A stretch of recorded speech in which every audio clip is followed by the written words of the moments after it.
우주공강 한번 해보겠습니다. 다 조금만 한번.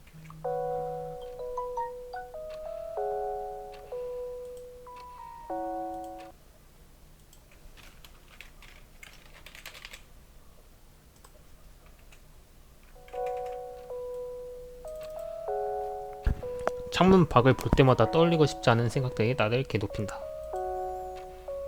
긴 호흡을 들이쉰다. 가슴 안을 꽉 채운 듯한 답답함이 입과 귀와 코를 통해 터져 나올 것만 같았다.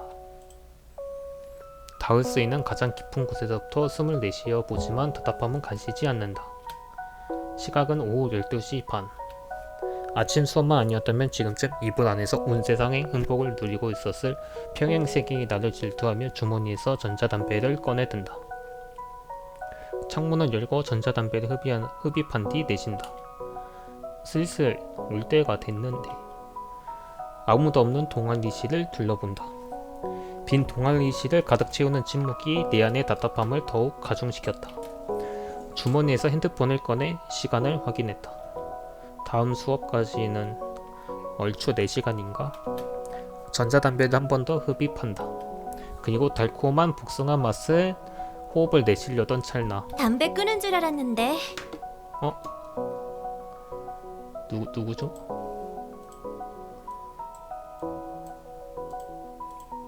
가녀린 소녀의 목소리가 등 뒤의 창문에서 들려왔다. 미소를 지으며 돌아봤다. 하하. 뒤를 돌자 그녀는 아무렇지도 않은 듯 창문에 앉아 나를 응시하고 있었다.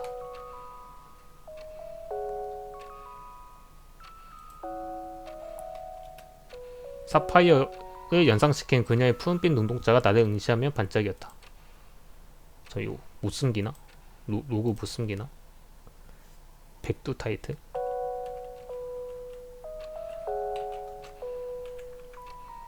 둘이 다르다고 말하고 싶은 거야? 고개를 끄덕였다. 그녀가 나를 보며 피식 웃었다. 하지만 결국 담배잖아. 상사병도 진짜 병은 아니잖아. 병 맞아. 아프거든. 그래? 알아본 적 있어? 응. 그래? 왜 놀라? 눈앞의 소녀가 고개를 갸우뚱거리며 물었다. 뭐 그야 귀신도 사랑은 하는구나 싶어서. 그 순간 저 멀리 끝없는 우주의 원경에서 빛이 우리를 향해 내리쬐었다. 여느 때보다 따뜻한 정오였다. 귀신이라고 감정이 없는 게 아니야. 우리도 한때는 사람이었다고. 네가 느낄 수 있는 건 나도 느껴. 그것도 그렇네. 하지만 난 그녀의 비현실적인 평범한 대답에 미소를 지며 내 눈앞에 소녀를 향해 손을 뻗었다. 왜 가슴에 손을 뻗냐? 나의 손 그대로 그녀의 몸을 통과해 창문 밖으로 빠져나갔다. 이건 못 느끼잖아. 그녀의 뒤로 밝은 정오의 역광이 쏟아져 들어왔다. 나는 씁쓸한 미소를 짓고 있는 그림자 없는 그녀를 처음 만났던 그날을 다시 떠올렸다. 시간이 흐르는 나와 시간이 멈춰버린 그녀와의 첫 만남. 수개월 전 학기 초. 똑똑똑. 동아리실의 문을 열었다. 문을 열고 들어간 동아리실은 말 그대로 사람의 인기척 하나 찾아볼 수 없을 정도로 텅 비어 있었다. 늘 그랬던 대로 나는 자연스럽게 문 옆에 위치한 스위치를 눌러 방의 불을 켠 뒤 가방을 소파에 던지듯이 내려놓았다. 어째선지 책장으로 둘러싸인 동아리방은 밝은 조명 속에서 더욱더 외로운 공기를 자아냈다. 학기가 시작한 지 벌써 2주가 넘어가지만 이 동아리방에 오는 건 나밖에 없었다. 아마 1학기 때 동아리가 내부적으로 겪을 수 있는 혼란은 전부 겪었던 영향이 아닐까 생각했다. 결국 이 동아리방은 저번 학기 내내 유령 부원이어서 모든 갈등에서 제외될 수 있었던 나 말고는 그 누구도 오기 꺼려하는 공간이 되어버렸다. 물론 나는 이런 동아리방을 내 공강 시간을 때우는데 너무나도 잘 활용 중이었다. 고졸이라 대학교 어떻게 된지 잘 모르겠네.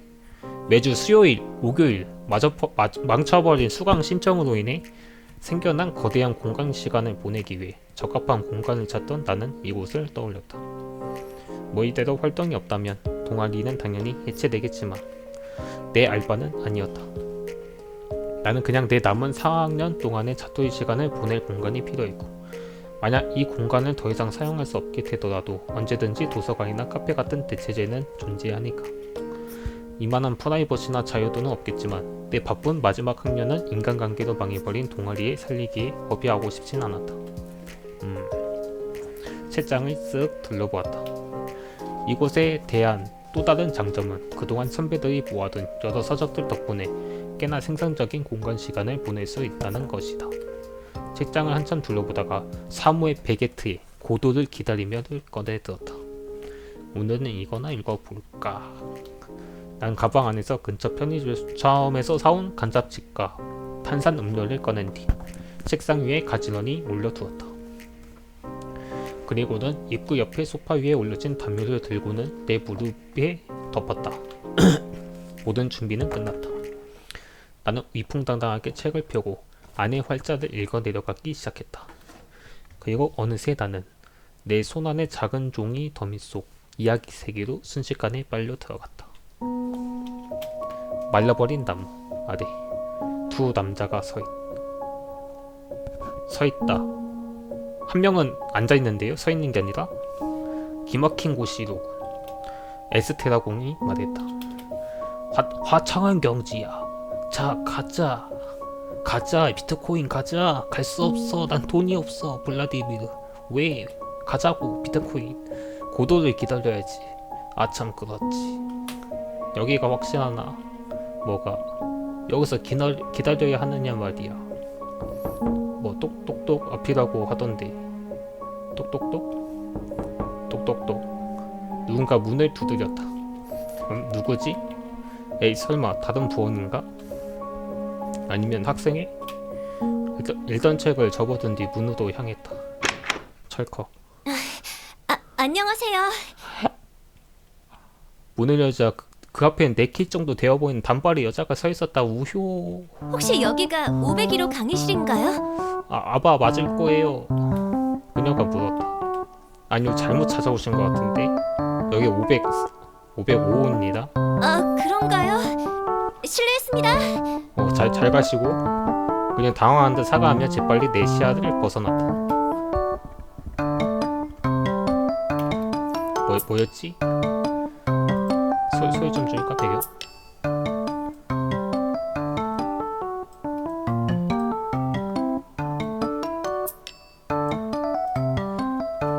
그보다 독특한 머리색이네.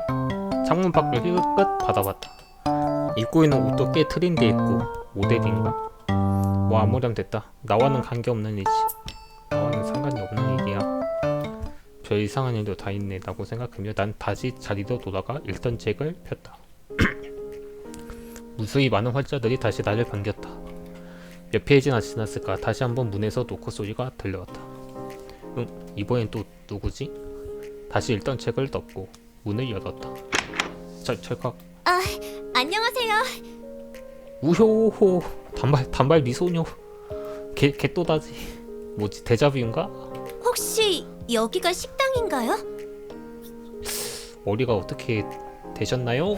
식당일 리가 없잖아. 네? 얼탱없는 질문에 순간 당황했지만 난 다시 침착함을 유지한 채 대답했다. 아니요, 잘못 찾아오신 것 같은데. 죄송합니다. 누날 병원 안과를 가세요. 안과. 그냥 고개를 숙이고는 이번엔 나 대신 손잡이를 잡아 직접 문을 닫았다. 문 밖에서 그녀가 떠나는 발소리가 들렸다. 진짜 뭐였지? 대체 뭐였던 거지? 다시 보니 진짜 미인이네. 점이 많아. 점이 북두칠성이야. 북두칠점이야. 근데 길친가? 점이 왜 이렇게 많아? 갑자기 왜 이런 이상한 일만 일어나는 거지? 마가 꼈나? 나는 그래도 방금 그게 동아리 분위기를 망치고 그대로 사라진 선배가 아니었다는 사실을 위안 삼으며 다시 자리로 돌아갔다. 나는 불청객을 이만 잊고 다시 기분 좋게 책을 편 뒤 독서를 재개했다. 집중이 안 돼. 겨우 몰입하던 부분이었는데. 난 그대로 읽고 있던 책을 덮고 천장을 바라봤다. 한 것도 없는데 피곤하다. 잠이나 자자. 몇 시지? 핸드폰의 시간을 힐끗 확인했다. 3시간을 뭘 하면서 버틸까 고민했다. 무릎 위에 올려둔 담요를 힐끗 받아봤다. 그냥 잠이나 자야 하나. 책상에 엎드려 눈을 감았다. 똑똑똑. 식쇼! 대체 뭐야? 문을 향해 성큼성큼 걸어가 내가 문을 열어 젖히려는 찰나. 끼. 이번엔 A 그녀가 먼저 문을 열고 해맑게 인사했다. 안녕하세요. 혹시 여기가 강당에게 너무 작지 않을까? 아니라니까요? 난 짜증난 기색을 감추지 못한 채 인상을 팍 쓴 채 대답했다. 그렇군요. 실례했습니다. 그렇게 말하고는 그녀는 내가 뭐라고 하기도 전에 내 시야에서 사라졌다. 그녀가 복도를 달려가는 소리조차 들리지 않았다. 뭐지? 내가 이제 하다하다 환각을 보는 건가? 그것도 난생 처음 보는 여자에 대한? 머리가 지끈거렸다. 진짜 대체 뭐였지? 현기증 나네. 혼란스러움을 가다앉히기 위해 일부러 소리내어 중얼거렸다. 어딘가 불안한 마음에 이번에는 문을 잠갔다. 이러면 되겠지. 이후에는 어떤 일이 있어도 문을 열지 않기로 마음먹고 다시 자리로 돌아가 앉으려는 찰나. 나 벨티 뭐야 씨. 난 문을 향해 두 눈을 부릅떴다. 다시 한번 노크 소리가 들려왔다. 하지만 이번에는 무언가 달랐다. 노크 소리는 문이 아니라 반대편의 창문에서 들려오고 있었다. 등 뒤로 소름이 타고 올라왔다. 끼익 끼익. 내 뒤에서 창문이 덜컹거리는 소리가 들렸다. 나는 혼란스러운 마음과 함께 천천히 뒤를 돌아보았다. 뭐야? 됐다. 방금 그 여자가 창문을 열고 들어오려 하고 있었다. 몇 차간의 노력 끝에 그녀는 동아리실 방의 창문을 열고 살포시 부실 안으로 들어왔다. 안녕하세요. 혹시 여기가... 아닐 거예요. 아마 잘못 찾아오셨을 거예요. 아까부터 계속 잘못 찾아오셨잖아요. 여긴 동아리 방으로 쓰이는 건물 302호. 잠깐 302호? 잠깐만 어떻게 들어오셨어요? 여긴 3층인데. 동아리 방이었구나. 그녀가 해맑게 웃고는 동아리 방을 이리저리 둘러보기 시작했다. 책들이 많네. 여전히 독서 동아리는 잘 있나 보네. 아니요, 문해 창작 동아리예요.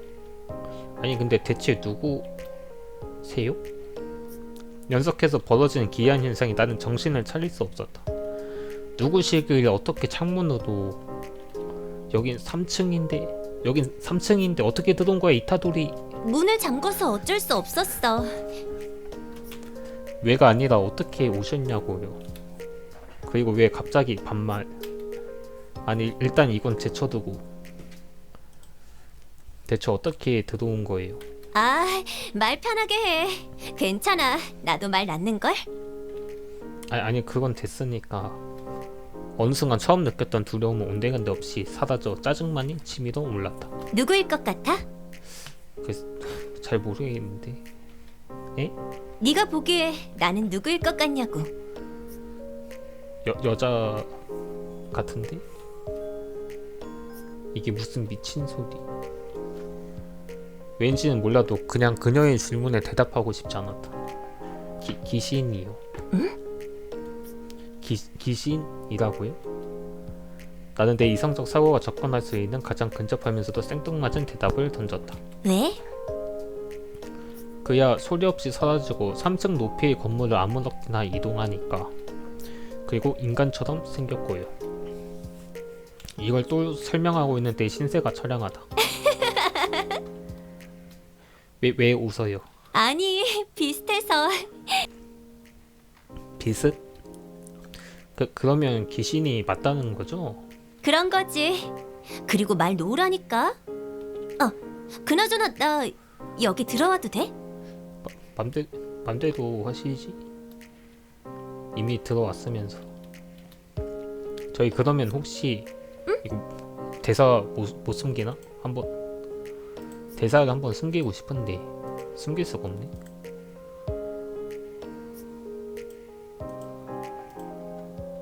이 밑에를 한번 보고 싶은데 만져봐도 돼? 어? 아 그게 아니라 손이라거나 진짜 귀신인지 한번 확인해 보고 싶어서. 물론이지. 진짜? 그녀는 조심스럽게 나를 향해 손을 내밀었다. 난 한껏 위축된 채 그녀의 손바닥을 천천히 쿡 찔러보았다. 하지만 한껏 내지는 내 검지손가락은 그대도 그녀의 손바닥을 간통하며 허공을 유영했다. 잠깐만.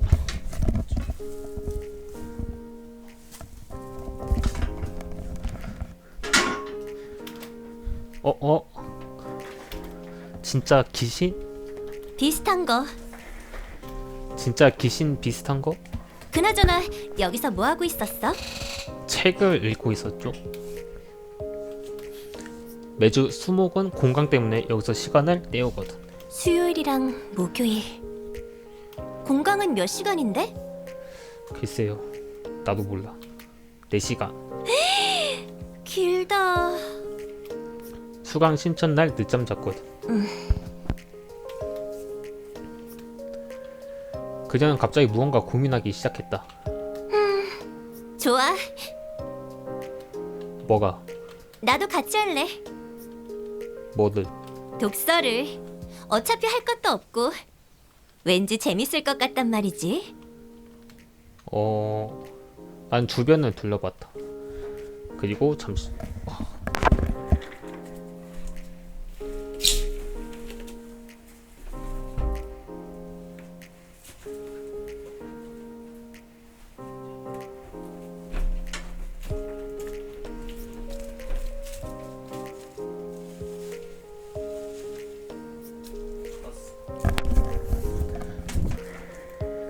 그리고 내 앞에 가만히 서 있는 그녀를 응시했다. 어째서인지 두렵지 않았다. 아마 초면부터 보여준 특이한 성격 덕분일지도 모르겠다. 어딘가 이상한 사람.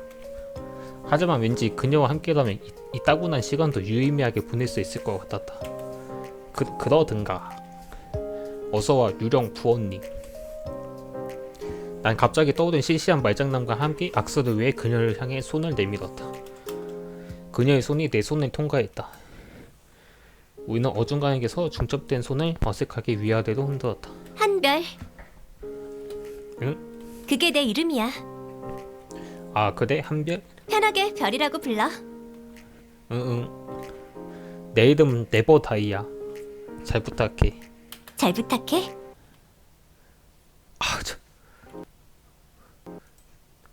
튕겼어.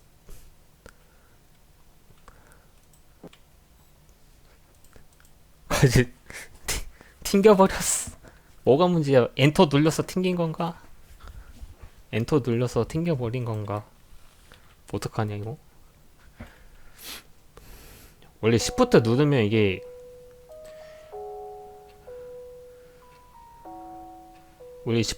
이게 딱 돼야 되는데 안 되네. 이 밑에가 딱 안 보이게 돼야 되는데. 그나저나 예.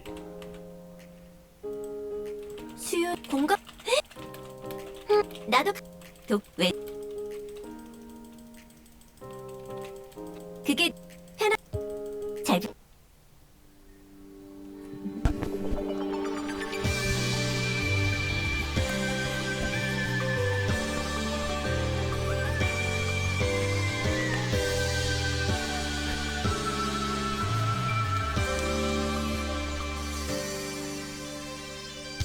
있잖아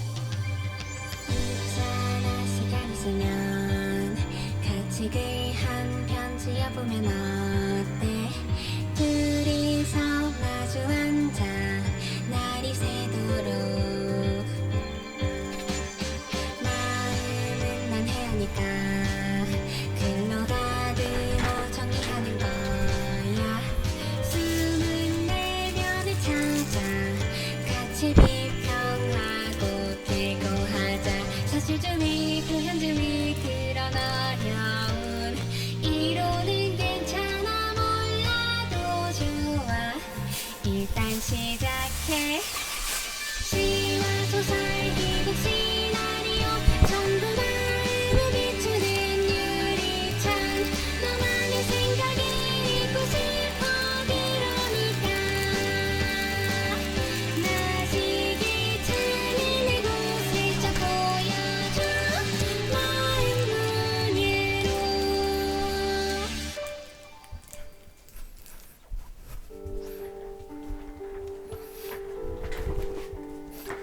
도어락에 비밀번호를 누른 소리가 들더니 이내 찰컥거리며 현관문이 열렸다. 하. 나는 오늘 겪은 초현실적인 현상을 머릿속에서 채 정리하지 못한 채 신발을 벗고 문지방을 넘었다. 방에 들어오자마자 어깨에 메고 있던 가방을 바닥에 툭 하고 내려놓았다. 그리고는 침대에 풀썩 주저앉아 오늘 있었던 일을 떠올렸다. 동아리방, 공간귀신? 정말 그 소녀, 그 미소녀, 큐 뷰티 미소녀가 귀신이었을까? 아니면 후배들의 질 나쁜 몰카였을 수도.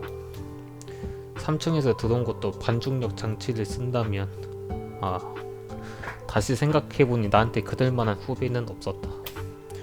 유령을 만났다는 사실보다 처량한 지금의 내 신세가 더 공포일지도 모르겠다는 우울한 생각이 머릿속을 스쳤다. 누운 채로 천장을 향해 손을 들어 손바닥을 바라봤다. 내 손은 분명 그녀의 몸을 통과했다. 그 공허에 휘젓는 듯한 기묘한 감촉이 아직도 내 손 안에 머물러 있다. 귀신 맞겠지. 그때 그 순간을 회상하며 허공을 향해 몇 차례 손을 휘저어 보았지만 달라지는 건 없었다. 더 이상 머리를 싸매고 고민해봐도 마땅한 해결책이 나올 것 같진 않았다. 애초에 이건 심령 현상이다. 그저 우리가 평소에 하는 심령 현상이랑은 걔를 조금 달리할 뿐. 나는 어질러진 머릿속을 정리하는 것을 포기한 채 샤워를 하러 들어갔다. 오늘은 아무것도 안 하고 바로 자야겠다. 어느새 나는 한시라도 빨리 내일이 되어 다시 그 정체불명의 소녀를 만나 이 의문점을 해소할 생각밖에 들지 않았다. 다음날 동아리방을 찾아간 나는 아무도 없는 공간을 휘둘러 보았다. 순간 어제의 경험이 꿈이었는지 다시 한번 의심해 보려던 찰나. 안녕? 별이가 갑자기 뒤에서 나타나 인사를 건넸다. 깜짝이야. 좀 순간 풀썩 주저앉을 뻔함의 놀람이었지만 가까서 정신을 차려 두 다리에 힘을 주어 중심을 지탱했다. 놀랐지? 어젯밤 끙끙 앓아가며 고민하던 내 속도 모르는 그녀는 아무렇지도 않게 심술궂게 웃으며 의자에 앉았다. 나도 놀란 마음을 추스르며 책상 앞에 있는 의자를 하나 찾아 자리를 잡았다. 진짜였구나. 뭐가? 오마에. 뭐야? 아직도 못 믿는 거야? 너라면 믿겠냐? 못 믿을 것도 없지. 그래서 다른 동아리 부원들은? 대놓고 주제를 돌렸다. 묻고 따지고 싶은 것도 많았지만 어차피 지금 물어봤자 제대로 된 질문조차 하지 못할 것 같아 그냥 그녀의 장단에 맞추기도 했다. 다른 사람은 없어. 이전에는 꽤 있었는데 좀 시끄러운 일이 있었지. 올해 나오는 건 나밖에 없을 것 같아. 그래도 등록하고 안 나온 선배들도 있어서 동아리 유지는 돼. 시끄러운 일? 뭐 그냥 동아리에서 평범하게 벌어질 만한 캠퍼스 드라마. 누가 누굴 좋아하고 누가 또 누굴 좋아하고 또 누구 그땀하고 갈등 쌓이다가 나는 두 손을 작게 들어 폭발하는 시청을 했다. 아쉽게도 이후로 올해 신입부원은 없는 모양이지만 오히려 잘 됐지. 아무래도 문해 창작부라는 이름이 꽤 진행장벽을 만들기도 하고. 그래. 독서부가 아니었지. 별이는 어딘가 모호한 표정과 함께 허공을 바라보았다. 뭐 사실상 독서보다고 해도 틀린 말은 아니야. 창작을 안 하니까. 하하. 그러면 보통 동아리 활동으로는 뭐해? 나야 그냥 책 읽기. 작년에 동아리가 제대로 돌아갈 때는 이것저것 했어. 시집기나 독서 스터디. 어떤 사람들은 소설을 쓰기도 했고. 기본적으로 다 같이 모여 독서 토론회도 가졌지. 오, 독서 토론회 재밌었겠다. 재미있었지. 서로 사심이 들어가기 전까지. 하하하. 내 말을 끝으로 동아리실의 분위기가 얼어붙었다. 실수했다. 나도 모르는 사이에 선배들에게 쌓인 게 많았나 보다. 미안, 자꾸 쓸데없는 얘기로만 이어지네. 상황이 더 나빠지기 전에 나는 곧바로 사과했다. 아니야, 괜찮아. 넌 이 동아리를 무척 좋아했구나. 그녀는 웃어보며 다시 분위기를 풀었다. 이렇게 따뜻한 유령이 있을까? 그러면 너는 왜 이 동아리에 들어왔어? 이번에도 주제를 바꾸는 게 눈에 훤히 보였지만 이번만큼은 이 어설픈 행위가 너무 고마웠다. 나는 그냥 재미있어 보여서 들어왔었어. 2학년 말에 들어왔는데 그때 시간이 잠깐 비어서 소설을 써보고 싶었거든. 소설? 내 이야기를 듣던 별이가 갑자기 두 눈을 반짝이며 몸을 내 방향으로 기울였다. 예전부터 소설 쓰는 거에 관심이 있었는데 해볼 기회가 없었어. 보여줘. 그녀는 갑자기 어린아이가 된 것처럼 생기에 넘치는 목소리로 외쳤다. 읽고 싶어. 아쉽게도 정작 동아리에 들어온 뒤로 써보지 못했어. 글에 대해 공부하려고 책을 닥치는 대로 읽었는데 읽으면 읽을수록 눈이 높아져서 결국 1년 반이 넘은 지금까지 소설 한 편도 못 썼어. 한심하지. 별로. 눈앞에 별애가 갑자기 사뭇 다른 진지한 톤으로 대답했다. 그동안 못 썼으면 어때? 지금부터 쓰면 되지. 지금부터? 지금부터. 곧 졸업이라며. 남은 시간은 지금밖에 없어. 아니 무리야. 오히려 곧 졸업이니까 이제 취미 활동은 줄여야지. 그러니까 더더욱 지금 시작해야지. 이대로 아무것도 못하고 졸업하면 평생 후회할 거야. 너한테 언제 이런 여유가 있을 것 같아? 소설을 쓰고 싶던 거는 그냥 이쁘 동기였을 뿐이야. 그동안 외면했을 뿐이지 아직도 하고 싶잖아. 그러지 않았다면 지금까지 매번 여기 오지도 않았겠지. 읽는 걸 좋아하는 사람과 쓰는 걸 좋아하는 사람은 종이 한 장 차이야. 그래? 하느냐 마느냐. 내가 과연 할 수 있을까? 이미 소설을 좀 쓰긴 했다만 난 글 쓰는 것도 제대로 배운 적 없다고. 아무것도 몰라 나는. 창작의 규칙 같은 건 없어. 하고 싶다면 하면 돼.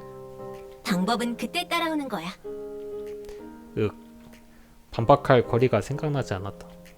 아니 애초에 내가 왜 반박을 해야지. 어느새 서도의 말에 감정이 실린 건 기분 탓일까. 정신을 차려보니 어느새 우리는 한참 격앙되어 토론하고 있었다. 사실 토론이라고 할 수도 없는 수준의 말다툼이었지만 순간의 정적과 함께 우리의 머리는 다시 차갑게 식었다. 미안. 아니야 괜찮아. 한번 해봐. 이제 대학생활도 마지막이잖아. 그녀가 한숨 더 침착해진 어조로 말했다. 우선 짧은 글부터 시작해봐. 단편소설 같은 거. 그래 오케이 알겠습니다. 단편소설이라. 그럼 넌 글을 써본 적 있어? 글쎄, 모르겠어. 모르겠다고? 아마 없을 거야. 계속 없을 거고.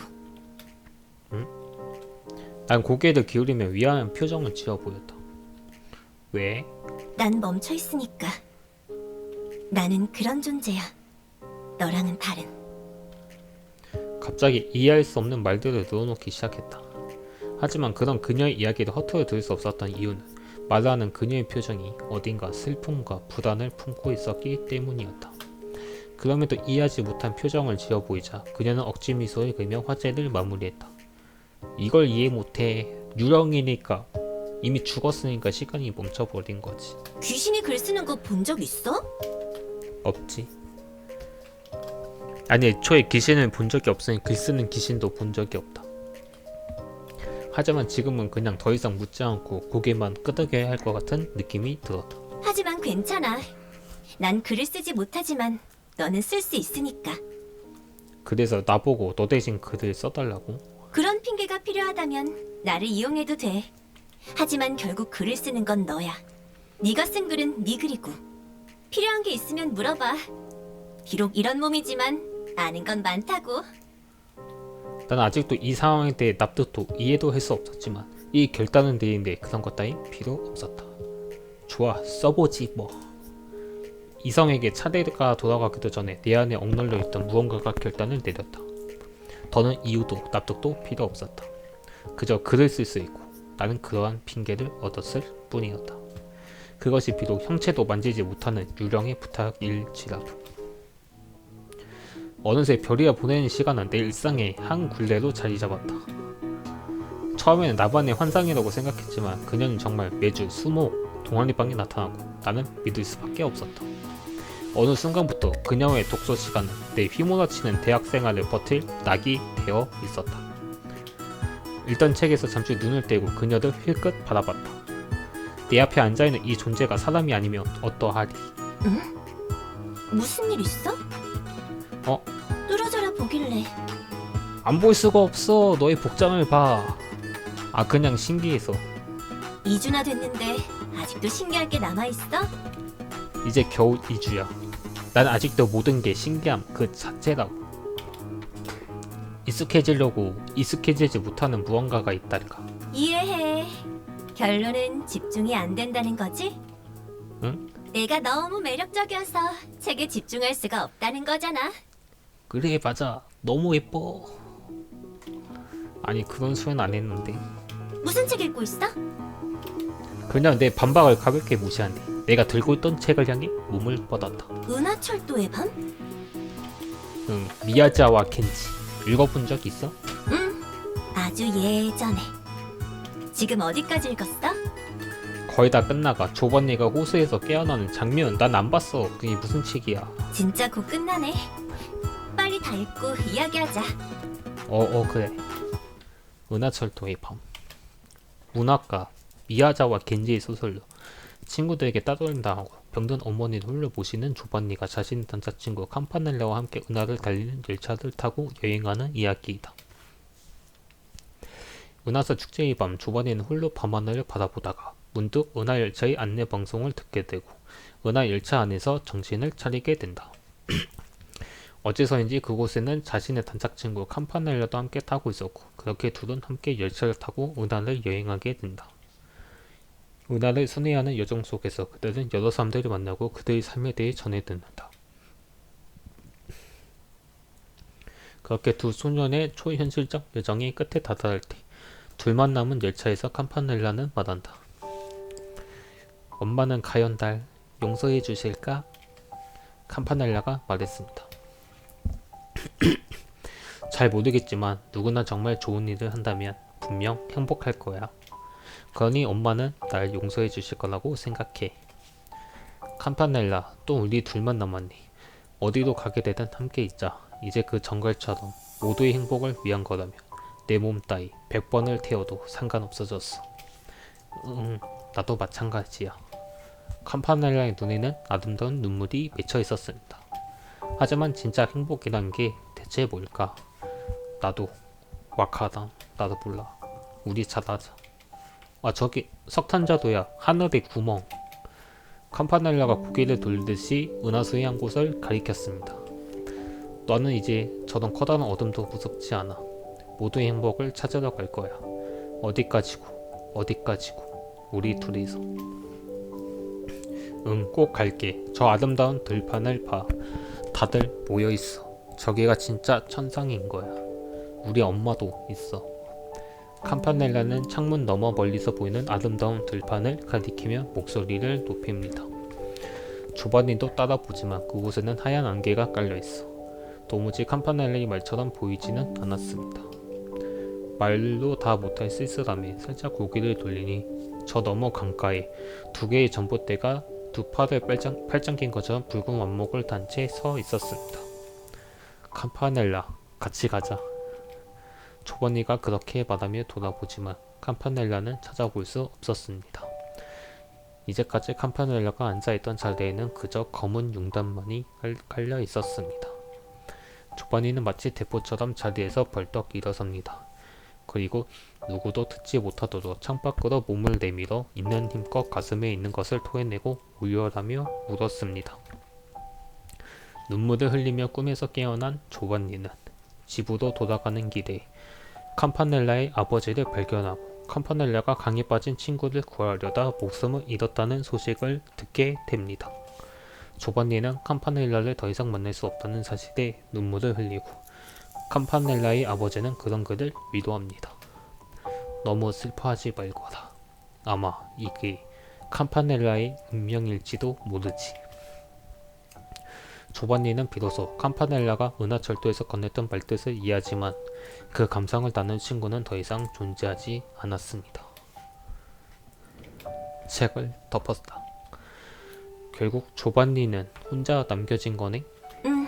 그렇겠지? 하지만 이전과는 다를 거야. 뭐가? 이제 조반니는 캄파넬라 없이 살아갈 수 있으니까 라고 생각해. 그녀가 웃으며 말했다. 나도 그렇게 생각해. 은하철도 안의 여정은 분명 조번니를 긍정적으로 바꾸었을 것이다. 하지만 이제 조번니가 마주해야 하는 건 차가운 현실이겠지. 이 책 작가의 유작이래. 알고 있었어? 아, 책 앞에 짧게 적혀 있었어. 그래서 중간중간 잘린 부분들도 있더라. 그래서 처음에 읽을 때 신기했어. 미완성적인 걸 알아도 재미있었으니까. 뭐 어찌됐든 조번니와 캄파넬라의 여정은 완성했으니까 애초에 초현실적인 이야기여서 뭐가 어떻게 되든 납득되었을 것 같기도. 그래서 너는 어때? 나? 네 소설 생각해봤어? 생각은 했는데 올 게 왔구나. 그게 쓰고는 싶은데 너무 어렵달까. 젠장 힘들어. 난 못해. 대충은 쓸 수 있지만 완벽하게는 못 쓰겠다고. 감이 안 잡혀. 어떤 거 해야지 모르겠어. 나는 횡성슬슬거리며 당황하는 시선을 바닥으로 피신시켰다. 소설을 쓸 거라고 말했던 건다면서 그 이후로 아무것도 못하고 계속 방황하는 모습만을 보이는 내 자신이 부끄러워졌다. 일단 쓰고는 싶다는 거지? 바닥을 향한 표정을 천천히 다시 그녀에게 돌렸다. 그럼 하나하나 시작하면 되지. 그녀가 환하게 미소 지으며 말했다. 그게 무슨 대수라고. 응? 그니까 지금 소재가 없다는 거잖아. 아니, 소재는 있는데 그러면 소재를 찾으면 되겠네. 그렇지. 그 소재를 찾는 게 어려운 거야 라고 말하려던 찰나 걱정 마. 그렇게 걱정 안 해도 돼. 목소리가 쉬웠나? 말하기가 너무 힘들어. 앞불사 표정으로 나타났나? 난 당황하며 재빨리 미소를 띄었다. 걱정 안 해도 된다니. 소재를 찾지 못해서 고민인 거지? 뭐 어떻게 보면 그렇지. 고민을 안 해본 건 아니야. 근데 생각해봐도 전부 식상하고 지루한 소재들밖에 안 떠오르는 게 문제인 거지. 혹시 어떤 주제에 대해 이야기하고 싶은지 생각해 본 적 있어? 주제? 네 이야기가 어떤 내용을 담았으면 좋겠는지, 이 이야기를 통해 어떤 걸 하고 싶은지. 아니, 잘 모르겠어. 무작정 글을 쓰자는 생각밖에 안 들어서. 아마 그 주제가 정해지면 이야기를 구상하는 데도 쉬워질 거야. 별이는 잠깐 뜸을 들여 고민하는 포즈를 취했다. 너 오늘 수업 몇 시에 끝나? 나 5시 반. 그 이후에 약속 있어? 갑자기 대답하기 아픈 질문만이 날아왔다. 없어. 난 친구가 없어. 나 약속 같은 거 없어. 그러면 끝나고 나랑 같이 소재 사냥이나 가자. 소재 사냥? 뭐 헌터야? 소재 사냥? 평범한 일상에 자극을 주면서 새로운 사고를 촉진시키는 거야. 평소에 생각하지 않는 부분들 중에서 소재를 찾는 거지. 오곡. 오늘 마침 은하철도의 밤을 읽었으니까 별 보러 가는 건 어때? 엄청 멋진 풍경을 가진 옥상을 아는데. 난 좋아. 별이는 한껏 들뜬 표정으로 자리에서 일어났다. 올해 우리 동아리 첫 외부 활동이네. 어느새 늦은 저녁 8시. 한번 세이브를 튕길 수가 있으니까. 난 학교 근방에서 가볍게 저녁을 때운 뒤 별이와 만나기로 한 본관 옥상으로 올라갔다. 비교적 신축이었던 이 건물은 다행히도 옥상까지 직통으로 연결된 엘리베이터가 있어 편하게 올라왔다. 평소에도 집이랑 학교만 왔다 갔다 하는 저질 체력인 나에게 만약 약속 장소가 계단으로 된 옥상 건물이었다면 진즉에 동아리 활동이고 뭐고 포기해 버렸을지도 모른다. 옥상에 도착하자 그곳에는 이미 별이가 기다리고 있었다. 안녕. 의자에 앉아있는 그녀를 향해 살갑게 손을 흔들며 인사를 건넸다. 안녕. 별이도 나를 보고 오는 웃으며 손을 저어 인사를 받았다. 옥상에서의 날씨는 생각보다 쌀쌀했다. 별을 향해 걸어가자 그녀는 자신이 앉아있는 벤치 옆을 툭툭 치며 앉으라는 제스처를 취했다. 그녀의 옆에 앉자 이전에는 비로소 보이지 않던 광활한 우주의 풍경이 눈에 들어왔다. 우와. 무의식적으로 입에서 탄식이 흘러나오는 것도 모른 채 나는 눈앞에 펼쳐진 풍경에 넋을 놓고 뻗었다. 하지만 밤하늘의 별을 깊게 바라보면 볼수록 내면의 불안감이 커져왔다. 대학교 4학년이 된 이후로 계속해서 나를 괴롭히던 생각들. 내가 무사히 졸업할 수 있을까라는 생각부터 졸업한 다음에 대한 막막함. 주변의 다른 사람들은 모두 바쁘게 자신들의 진로를 위해 달리고 있는데 나만이 길 한복판에 멈춰선 느낌이었다. 다들 저 멀리 밤하늘에서 반짝이는데 나만 혼자 땅에 덩그러니 남겨진 기분. 밝게 빛나는 별이 되지 못하고 바닥에 붙박힌 건 나면서 마치 중력을 거스르기도 한 것처럼 멀미를 느꼈다. 울렁이는 속이 메스꺼워지기까지 하며 이대로 초조와 불안에 계속 사로잡혀 있으며 구토라도 할 것만 같아 잠시 눈을 감고 숨을 골랐다. 뭔가 안색이 안 좋아 보이는데 괜찮아? 오케이, 잠시 배경음악을 좀만 더.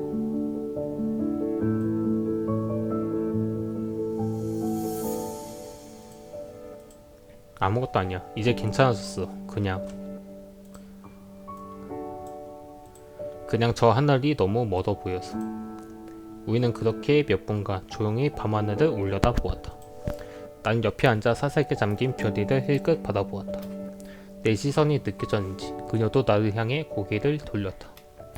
그만 들어갈까? 날씨도 추운데. 벌써? 그녀는 고개를 갸우뚱거리며 위화한 표정을 지어 보였다. 그냥 뭐 더 볼 것도 없는데.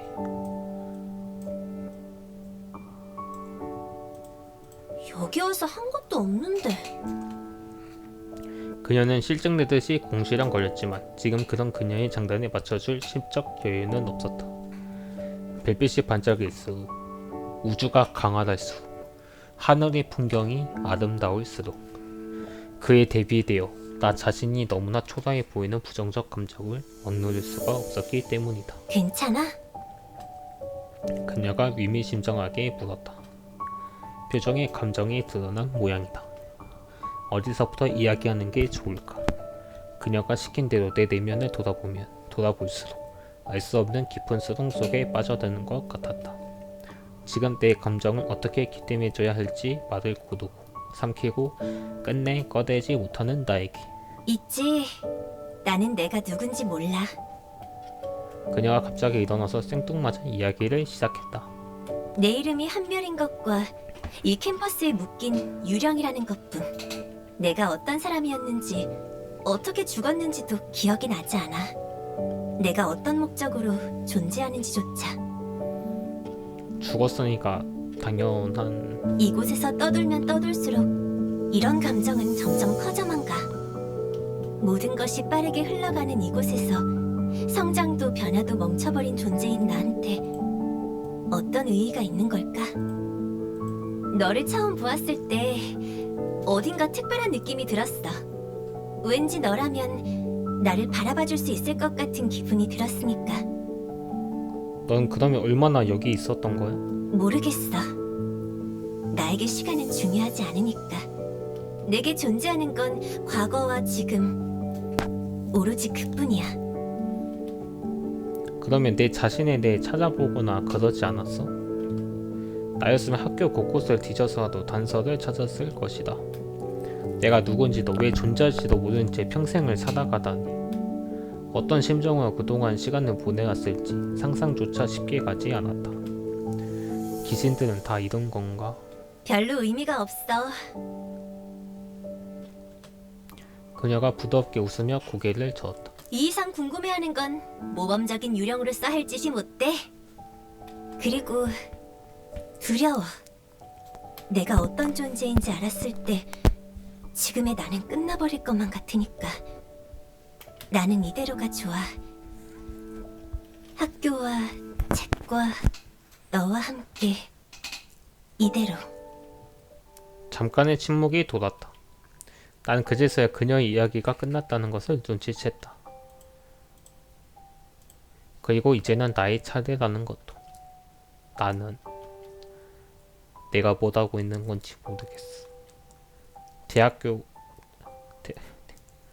어쨌든 그보다 더 나이를 많이 먹었지만 아직도 방황하는 것 같아. 주변 친구들 보면 친구는 없지만 어쨌든 뭔가 가고 있는 것 같은데 나만 뒤쳐져 있어. 저 밤하늘 아니 친구는 있어. 근데 만난 지 좀 오래됐어. 저 밤하늘 볼 때마다 그 사실이 생각나서 불안해. 어릴 적에는 내가 특별한 존재가 될 수 있을 거라 생각했던 시절도 있었는데 이제는 내가 저 무수히 많은 별들 중 하나라도 될 수 있을지 될 수 없을 거야. 이제 저 별들 사이에 들어가는 것조차 이토록 어렵다는 걸 너무 늦게 알아보는 거지. 아주 잠깐 얼굴을 찌푸렸다. 입안이 바짝바짝 타는 것 같아 불쾌했다. 쪽지 시험의 결과를 기다리는 중학생처럼 나는 그냥 앉아 답을 기다리는 수밖에 없었다. 하지만 이번만큼은 기다림이 길지 않았다. 지극히 평범하고 올바른 고민이네. 그녀가 어느 때보다 부드러운 목소리로 말했다.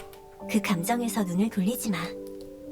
네 답답함, 두려움, 그리고 우울함 모두 글로 털어내버려.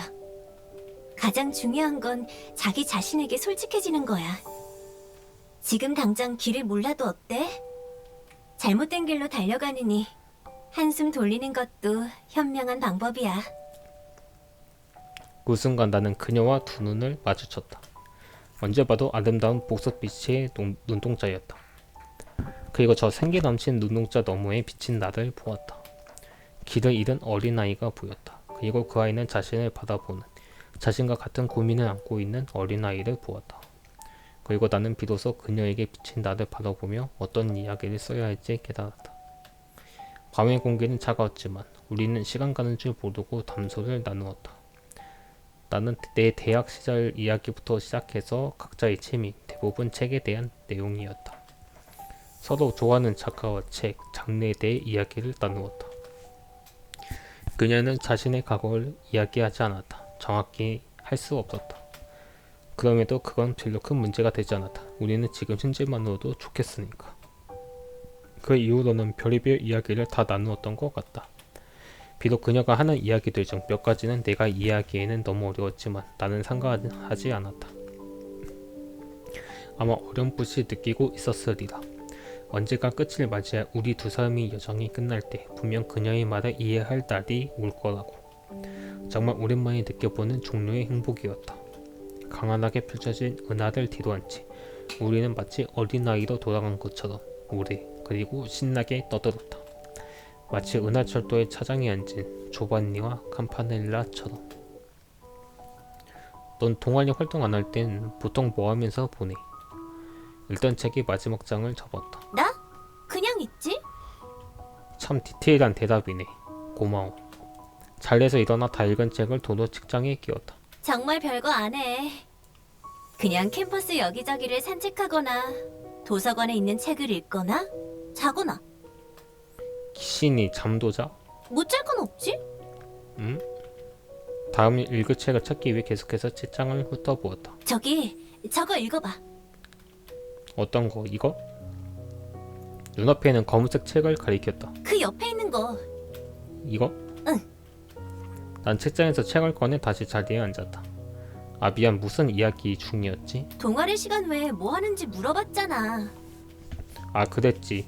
그럼 계속 캠퍼스에만 있는 거야? 그렇지?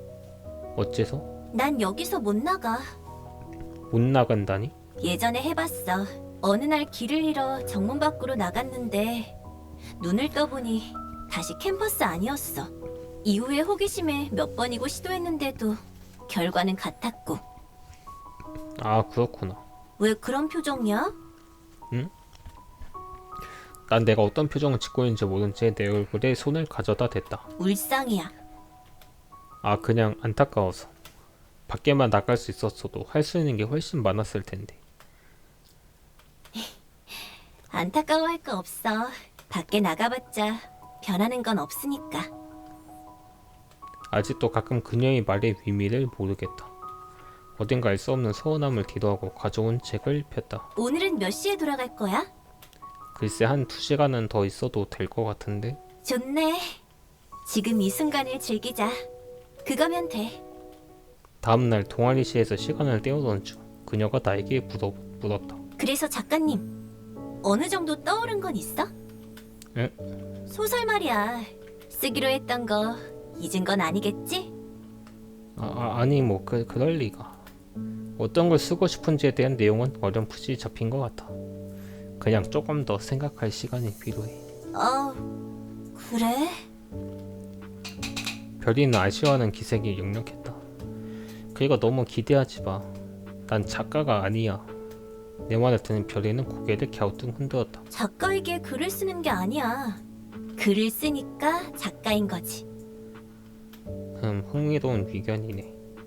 친구한테 온 성가시 문자를 답변하며 시큰둥하게 답변했다. 사실 모든 게 그런 거 아닐까? 직업이란 의외로 과대평가되어 있을지도 몰라. 휴대폰을 내려놓았다. 어떤 면에서? 어느 행위를 하는 것, 그것을 하며 수익을 얻는 것, 때때로는 수익을 얻지 못할지도 모르지만 그것으로 자신을 정의하는 것, 그게 직업 아닐까? 조건을 맞추고 일을 한다. 주어졌든 자신이 정하든 그것으로 자신을 정의하면 그게 직업인 거지. 단순하게 보면 그렇지 라고 중얼거렸다. 뭐라고? 내 감정대로 보면 충분히 그럴 수도 있지.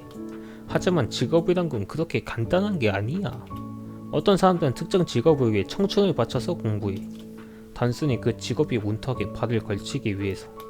내가 말한 자신을 정의하는 행위에는 때때로 자격이 따르니까. 직업을 과대평가한다는 건 내 말에 너무 속편한 소리야. 아마 너는 평생 취업 경쟁을 겪지 않을 테니까 할 수 있는 말이지. 별이는 잠시 곰곰이 생각하더니 고개를 끄덕이며 말했다. 네 말도 맞네. 하지만 작가는 달라. 뭐가 달라? 내가 대답을 하지 않자 별이는 두둥실 떠올라 내 옆으로 자리를 옮겼다. 우리는 왜 이야기를 즐길까? 글쎄, 많은 이야기를 필멸자의 삶으로서 많은 이야기를 축적을 하면 그만큼 오래된 삶을 살 수 있지.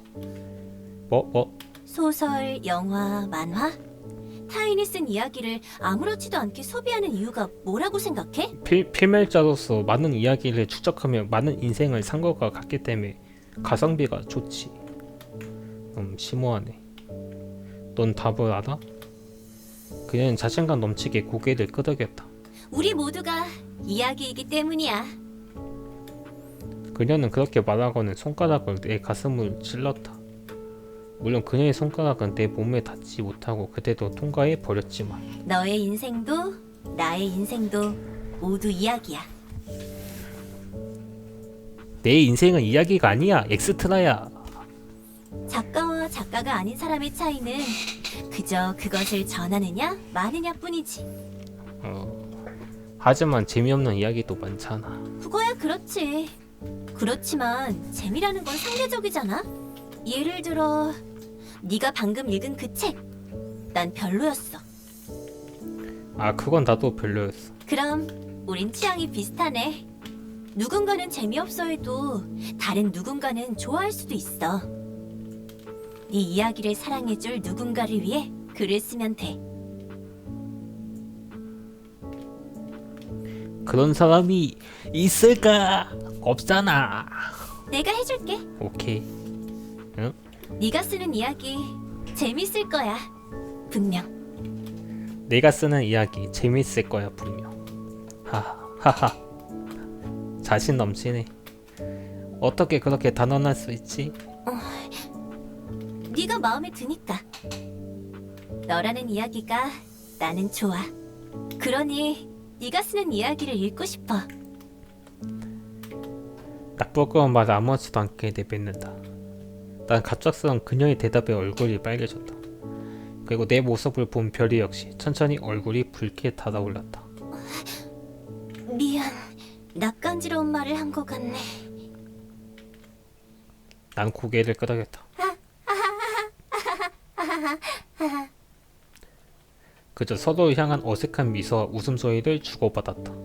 그리고 별이는 달아오른 얼굴로 순식간에 창문을 떼어내려 모습을 감췄다. 중간고사 일주일 전 그녀가 나에게 물었다. 우린 신입부원 모집 안 해? 평소처럼 책을 읽던 나에게 그녀가 물었다. 미안, 뭐라고? 나는 읽던 전공책을 내려놓았다. 아, 그게 방금 부실로 오는 길에 보니까 밖에 사람들이 동아리 홍보하고 있더라고. 그래서 우리는 안 하나 싶어서. 아, 신입부원 모집 활동만이구나. 별로 안 내켜서 안 하려고. 어째서? 너와 단둘이 있고 싶기 때문이지. 애초에 난 이 부에 큰 애착이 없어. 처음부터 단순히 시간 때우려고 들어온 곳이고 선배들끼리 분쟁이 터졌을 때도 이 동아리가 어떻게 되든 별로 신경 쓰지 않았고. 하지만 지금은? 응? 네가 말하는 건 이전이고 나를 만나기 전, 네가 소설을 완성짓겠다 결정하기 전. 생각해보지 못했다. 지금 나에게 이 동아리는 어느새 학교 생활의 큰 부분을 차지하는 공간이 되어 있었다. 그건 됐어. 어차피 난 곧 졸업이야. 이 동아리가 사라지든 말든 그건 내가 떠난 이유야. 그때는 너도 나도 새로운 곳을 찾아야겠지. 소설도 완성시켜야 하고 졸업 준비도 해야 하는데 그런 걸 할 여유가 있을 리 없잖아. 당장 내 눈앞에 닥친 중간고사도 문제고. 나를 바라보는 그녀의 시선에는 아쉬움이 가득했지만 이내 그녀가 끄덕이며 말했다. 그래, 이것도 나아가는 과정이겠지. 응? 응? 네 선택에 맡긴다는 뜻이야. 아무리 그래도 그렇지, 활동인원 달랑 2명의 동아리가 어딜 봐서 정상이야. 그녀가 뒤끝있게 궁시렁거렸다. 정확히는 한 명과 1위가 아닐까 라는 생각이 머릿속을 스쳤지만 차마 입 밖으로 꺼낼 수 없었다.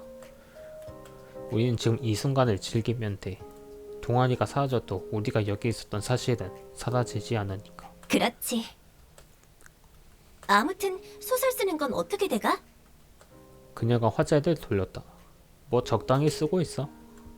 일단 소재는 잡혔어. 중간고사가 끝난 데를 한번 제대로 써보려고. 벌써부터 막막하지만. 기대되네. 네가 쓴 글. 기대는 하지만 그냥 별거 아닌 아마추어의 글이야. 그렇게 깎아내리지 마. 벌써부터 의욕이 꺾이면 절대 시간 안에 완성하지 못할걸? 그건 맞는 말이다.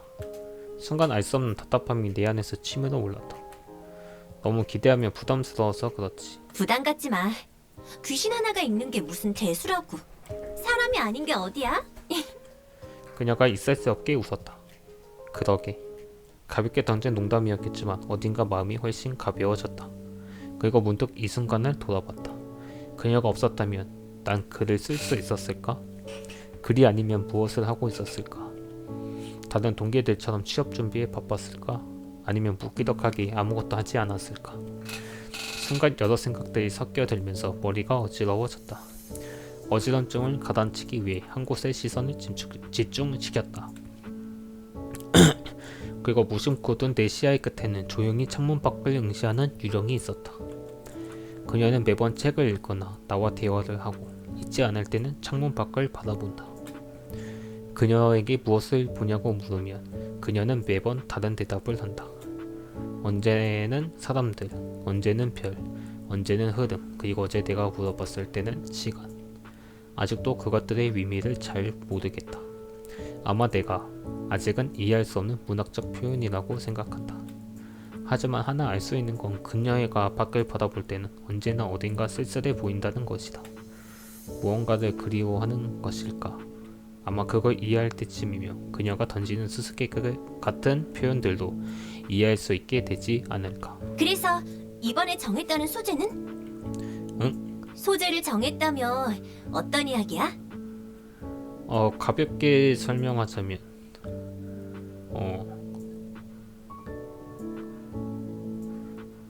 소년 만화다.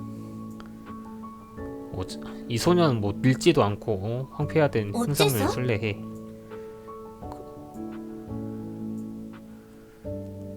아마 평생 살면서 살아보지 못할 관심을 별관인 단편 소설의 소재를 이야기하면서 봤는데 어딘가 묘한 기분이었다. 오케이. 이 소설은 소년 만화고 마법사가 되기 위해서 싸우지. 왜 마법사가 되고 싶냐? 평화를 지키기 위해서 싸운다. 마법사 중에 최고 마법사가 되면 세계의 평화를 가져올 수 있거든. 그러면 해피 엔딩이다. 그러면 소년은 둘인 거네? 순례하는 소년과 버려진 소년. 이건 개소리였고요. 순례하는 소년과 버려진 소년이 있습니다. 나는 가볍게 고개를 끄덕였다. 그렇게 두 사람은 함께 여러 난간을 헤쳐나가면서 점점 돈독해져. 하지만 두 사람의 시간은 달랐고 순례하는 소년이 어느새 1천년을 채우면서 낙원에 들어갈 자격이 생겼을 때 버려진 소년은 낙원에 들어갈 수 없었어. 그리고 순례하는 소년은 깊은 갈등에 빠져 자신의 친구를 버리고 갈지 아니면 세상에 남아 계속해서 고된 순례를 계속할지. 그리고 이야기는 결말로 향하는데 잠깐. 내가 계속 이어나가려던 찰나 별이가 내 말을 멈췄다. 결말 부분은 듣고 싶지 않아. 나는 위화한 표정으로 고개를 갸우뚱거렸다. 지금까지 이렇게 흥미진진하게 듣고 있었으면서 갑자기 결말을 듣고 싶지 않다고? 내 위화한 표정에 별이는 웃으며 대답했다. 이 이상은 스포일러잖아. 이 이야기의 결말은 네가 쓴 소설로 직접 읽고 싶어. 난 네 조언자이기 전에 한 명의 독자이고 싶거든. 하하, 그렇네. 하지만 전개는 엄청 흥미진진했어. 소설 처음 써보는 거 맞아? 처음이야. 지금까지 들은 거 기반으로만 보면 세부적인 알맹이만 잘 채워 넣어도 엄청 괜찮은 소설이 될 것 같은데? 예상하지 못한 호평에 내 입가에는 무심코 큼지막한 미소가 걸렸다. 뭐 아직 듣지 않았지만 지금 결말도 정해진 건 아니야. 오히려 아직도 엄청 고민 중이랄까. 그건 괜찮을 거야. 실제로 글을 쓰면서도 구상했던 거랑 엄청나게 달라지는 경우도 허다하니까. 라고 얼마 전에 한 작가의 자서전에서 읽었어. 일단 지금만으로는 충분히 기대할 만한 내용이야. 저번 주에 소재 찾기 활동이 헛수고는 아닌 것 같아서 다행이네. 내 덕분이야. 내가 없었으면 지금 이런 글을 쓰는 것도 구상하는 것조차 못했을 거야. 고마워. 그날 학교에서 돌아온다는 어딘가 싱숭생숭한 마음으로 책상 앞에 앉았다. 내가 쓴 이야기가 좋은 평가를 받았다는 사실에 내 마음 한켠은 이미 하늘을 날고 있었다. 들뜬 기분이 그대로 대기권을 향하려던 찰나 머릿속을 스친 중간고사라는 현실이 다시 내 기분을 밑바닥으로 끌어내렸다. 그래, 정신 차려. 이제 4학년이야. 졸업해야지. 졸업. 그리고 취업. 마음속으로 나 자신을 꾸짖은 뒤 가방에서 전공책을 꺼냈다. 쿵 소리와 함께 성경의 두께는 되어 보이는 전공책이 책상 위로 떨어졌다. 솔직히 이놈의 전공책은 봐도 동통 정체를 알 수 없는 무언가다.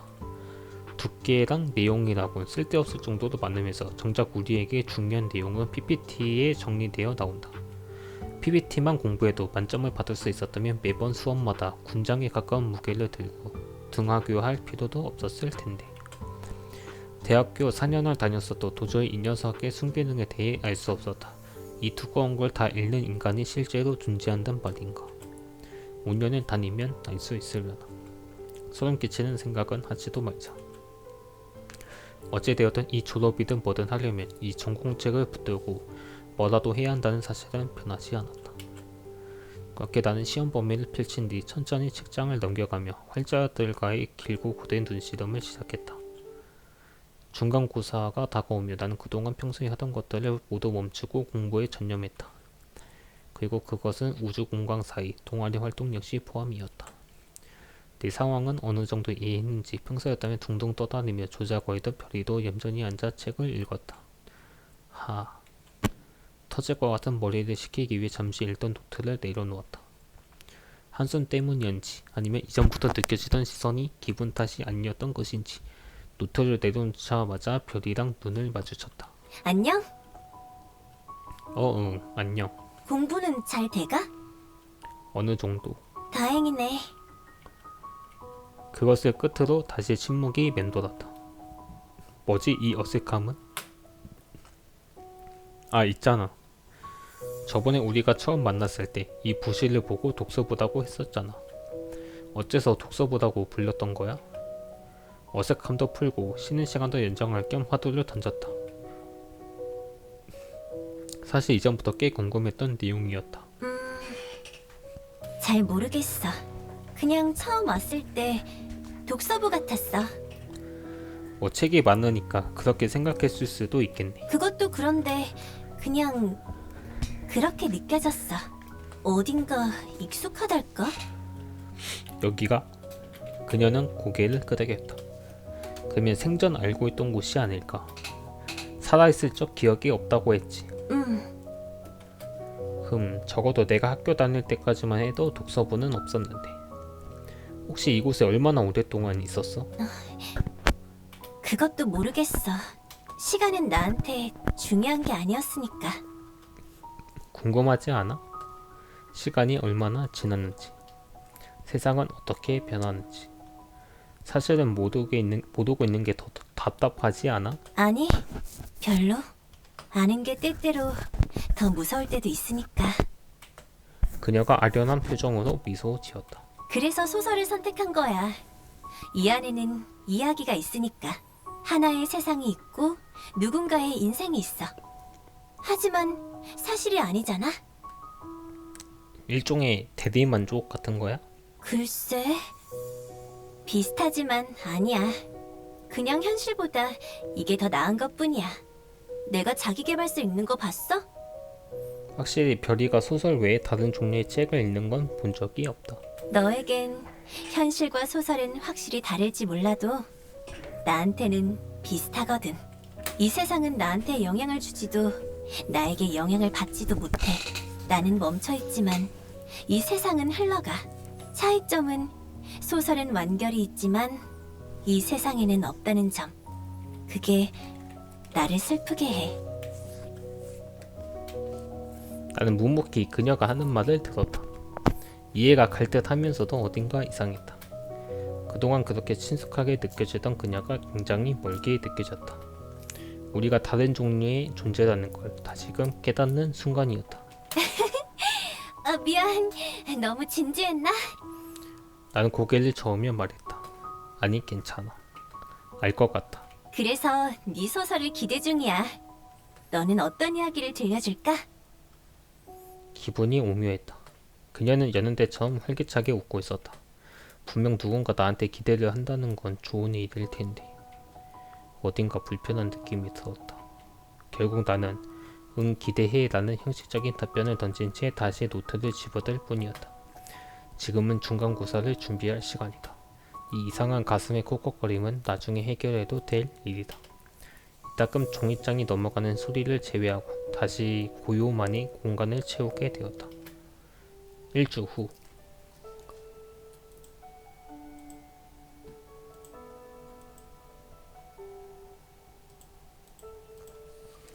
어느새 눈 깜빡할 사이 고되다던 중간고사가 끝났다. 성적에 대해서는 묻지 않아 줬으면 좋겠다.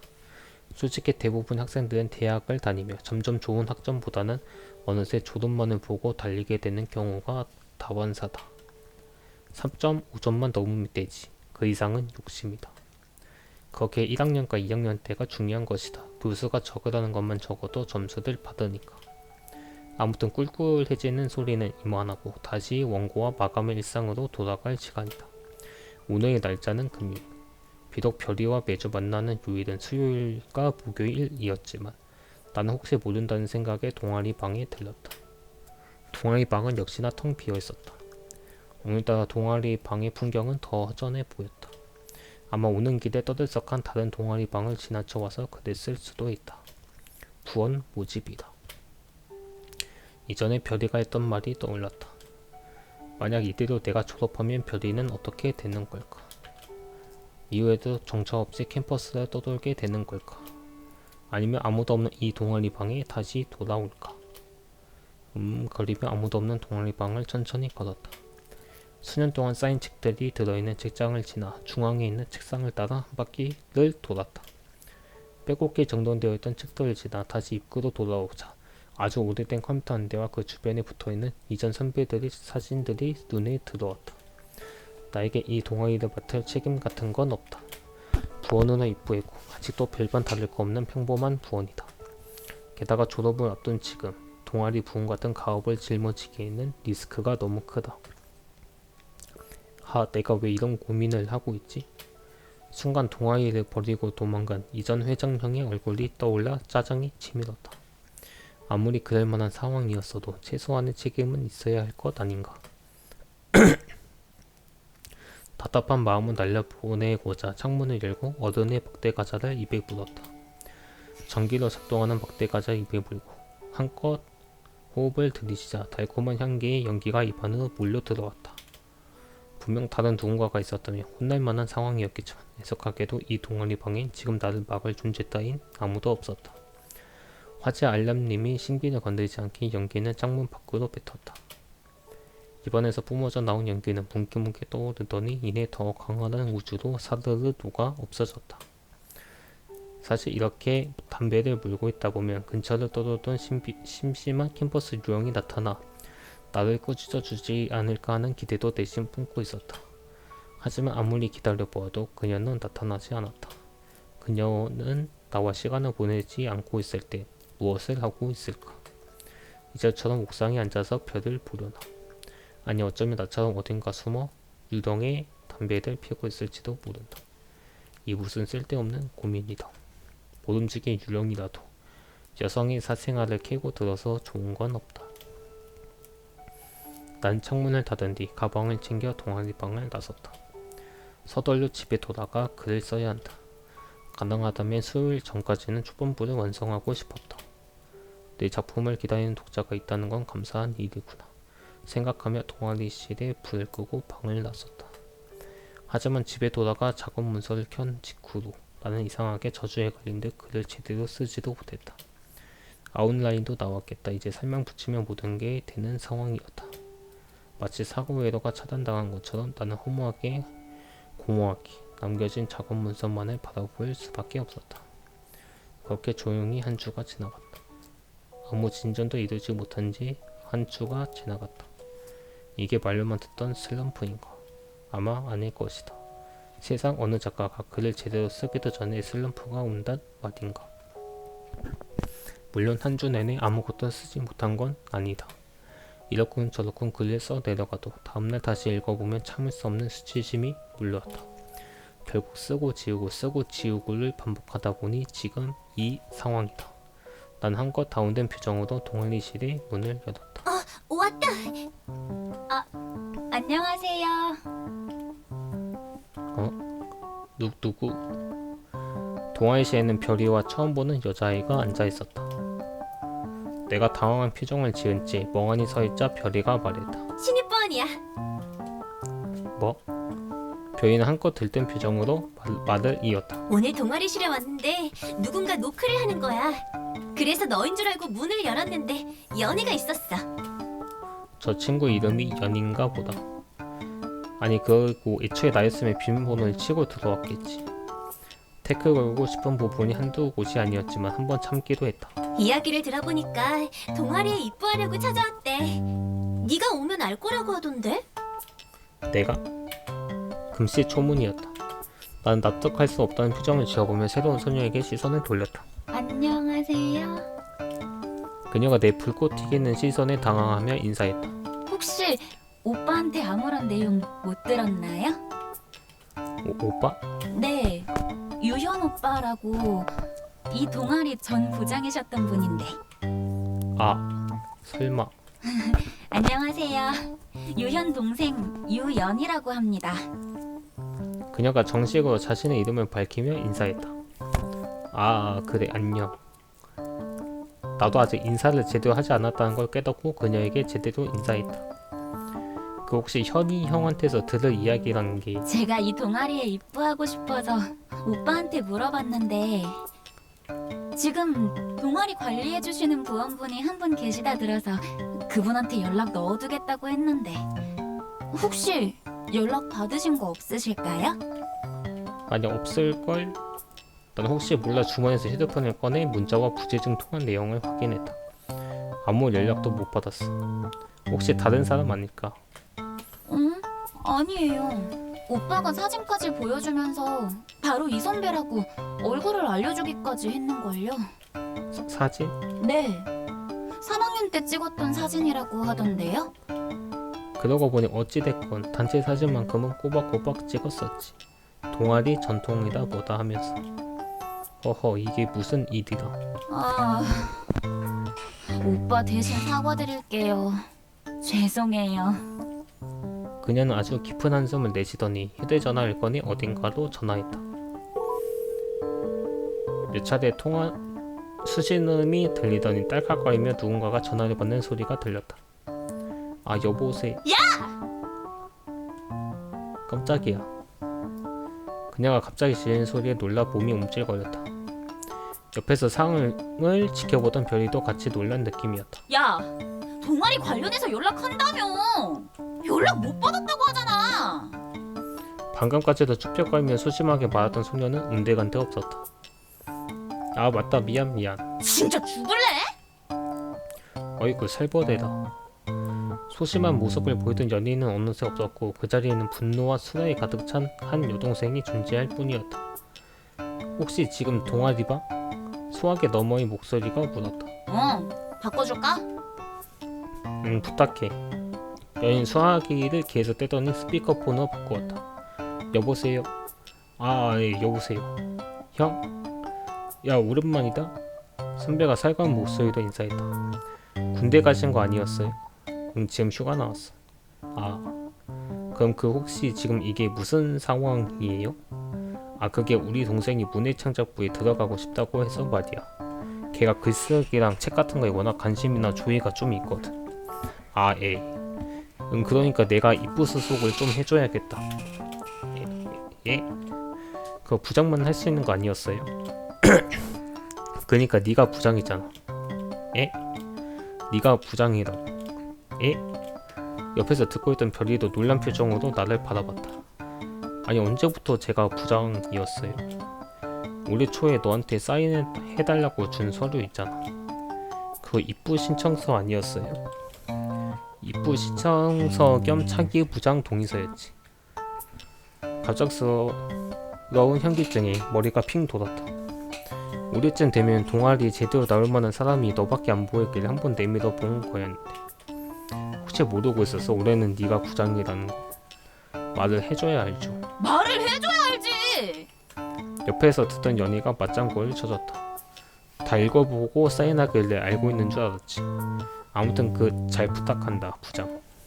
네? 내 동생 잘 챙겨주고 부활동에 이것저것 도움될 거야. 아니, 그럼 저 뭐 해야 되는데? 저더러 갑자기 부장이라 해도 부장이 무슨 일 하는지 하나도 모르는데요? 내 이따 부장 업무 정리해서 보내줄게. 그러면 난 슬슬 일이 있어서 간다. 뚝 전화가 끊겼다. 분명 마지막 몇 초 동안 여자 목소리가 들린 것 같았다. 어떻게 이 형은 변한 게 없지? 작년까지 부장이셨던 유연 선배도 말할 것 같으면 동아리 와해의 가장 주된 이유의 치정각의 주인공 되시겠다. 잘생기고 말 잘해서 인기 많았던 현이 형에게는 여자가 계속 꼬였다.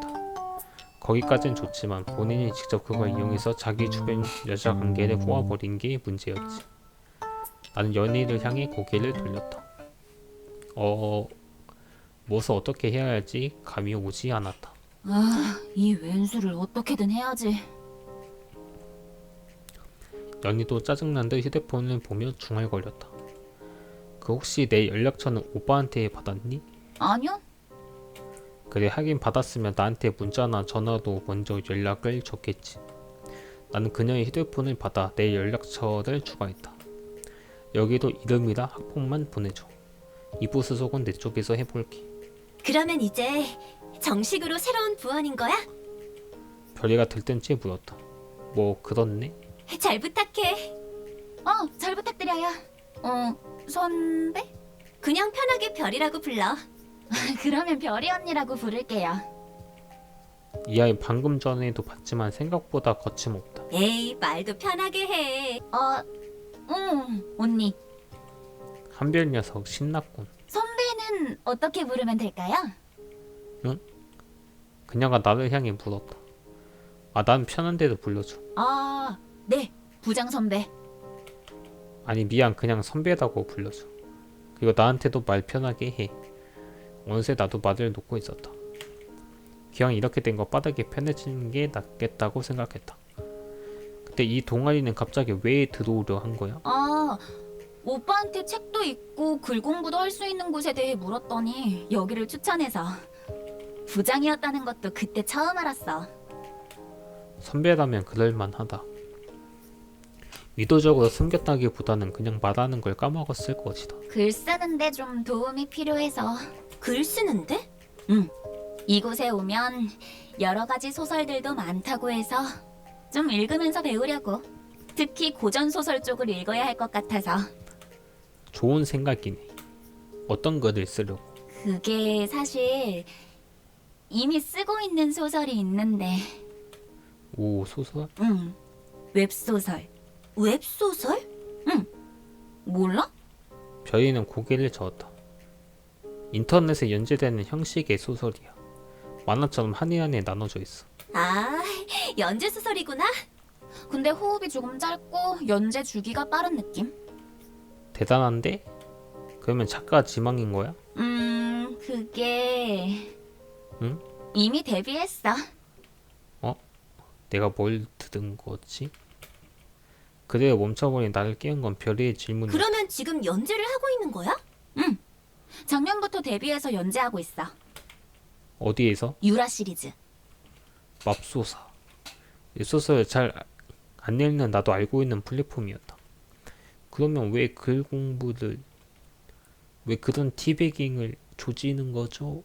난 당황을 감추지 못한 채 말을 더듬거리면서 질문했다. 작년부터 연재는 했는데 쓰다 보니 표현이나 묘사 실력이 부족한 것 같고 전개에 대해 아쉽다는 댓글이 많이 달려서 그걸 조금 보충하려고.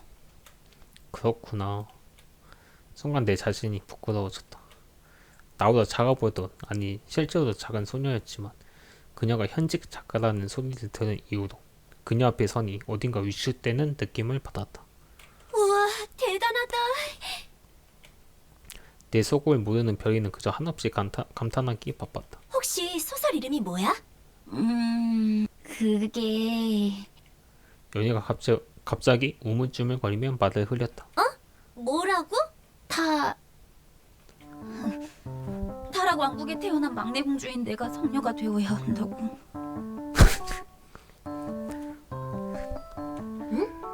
성녀가 되어야 해? 설마. 그게 이름이야. 연희는 부끄러움에 고개를 푹 숙인 채 조용히 읊조렸다. 재밌겠다. 별이가 갑자기 나를 바라봤다. 보여줘. 응? 내가? 나한테 휴대폰이 있을 리 없잖아. 그렇지. 나는 휴대폰을 꺼내 소설의 이름을 검색했다. 타락 왕국에 태어난. 제발 읽으면서 치지 말아주세요. 검색하자 화려한 썸네일의 소설이 나타났다. 그 순간 심란을 감추지 못한 별이가 그대로 자리에서 떠올랐다. 운유적 표현이 아니라 실제로 떠올랐다. 별이는 아무렇지도 않게 허공을 부여해서 사뿐히 내 옆에 착지했다. 연희는 기신에도 공과 같은 표정을 취한 채 충격에 그대로 동작을 멈췄다. 야, 너 설마... 너 너 유령인 거 이야기 안 해줬어? 아, 맞다. 맙소사, 내가 진짜 못 산다. 잠깐, 근데 연희는 어떻게 별일을 보는 거지? 유령? 연희가 목소리를 벌벌 떨며 물었다. 진짜 유령은 아니고 유령 비슷한 거야. 별이는 능척스럽게 대답했다. 유령 비슷한 거는 뭐야? 유령이 맞지 뭘. 그러면 연희 너 별이는 어떻게 보이는 거야? 처음부터 보이고 있었지. 그걸 내가 어떻게 알아? 그녀의 고음 소리가 동아리실에 쩌렁쩌렁 울려 퍼졌다. 폭풍 같은 하루가 거의 끝나갔다.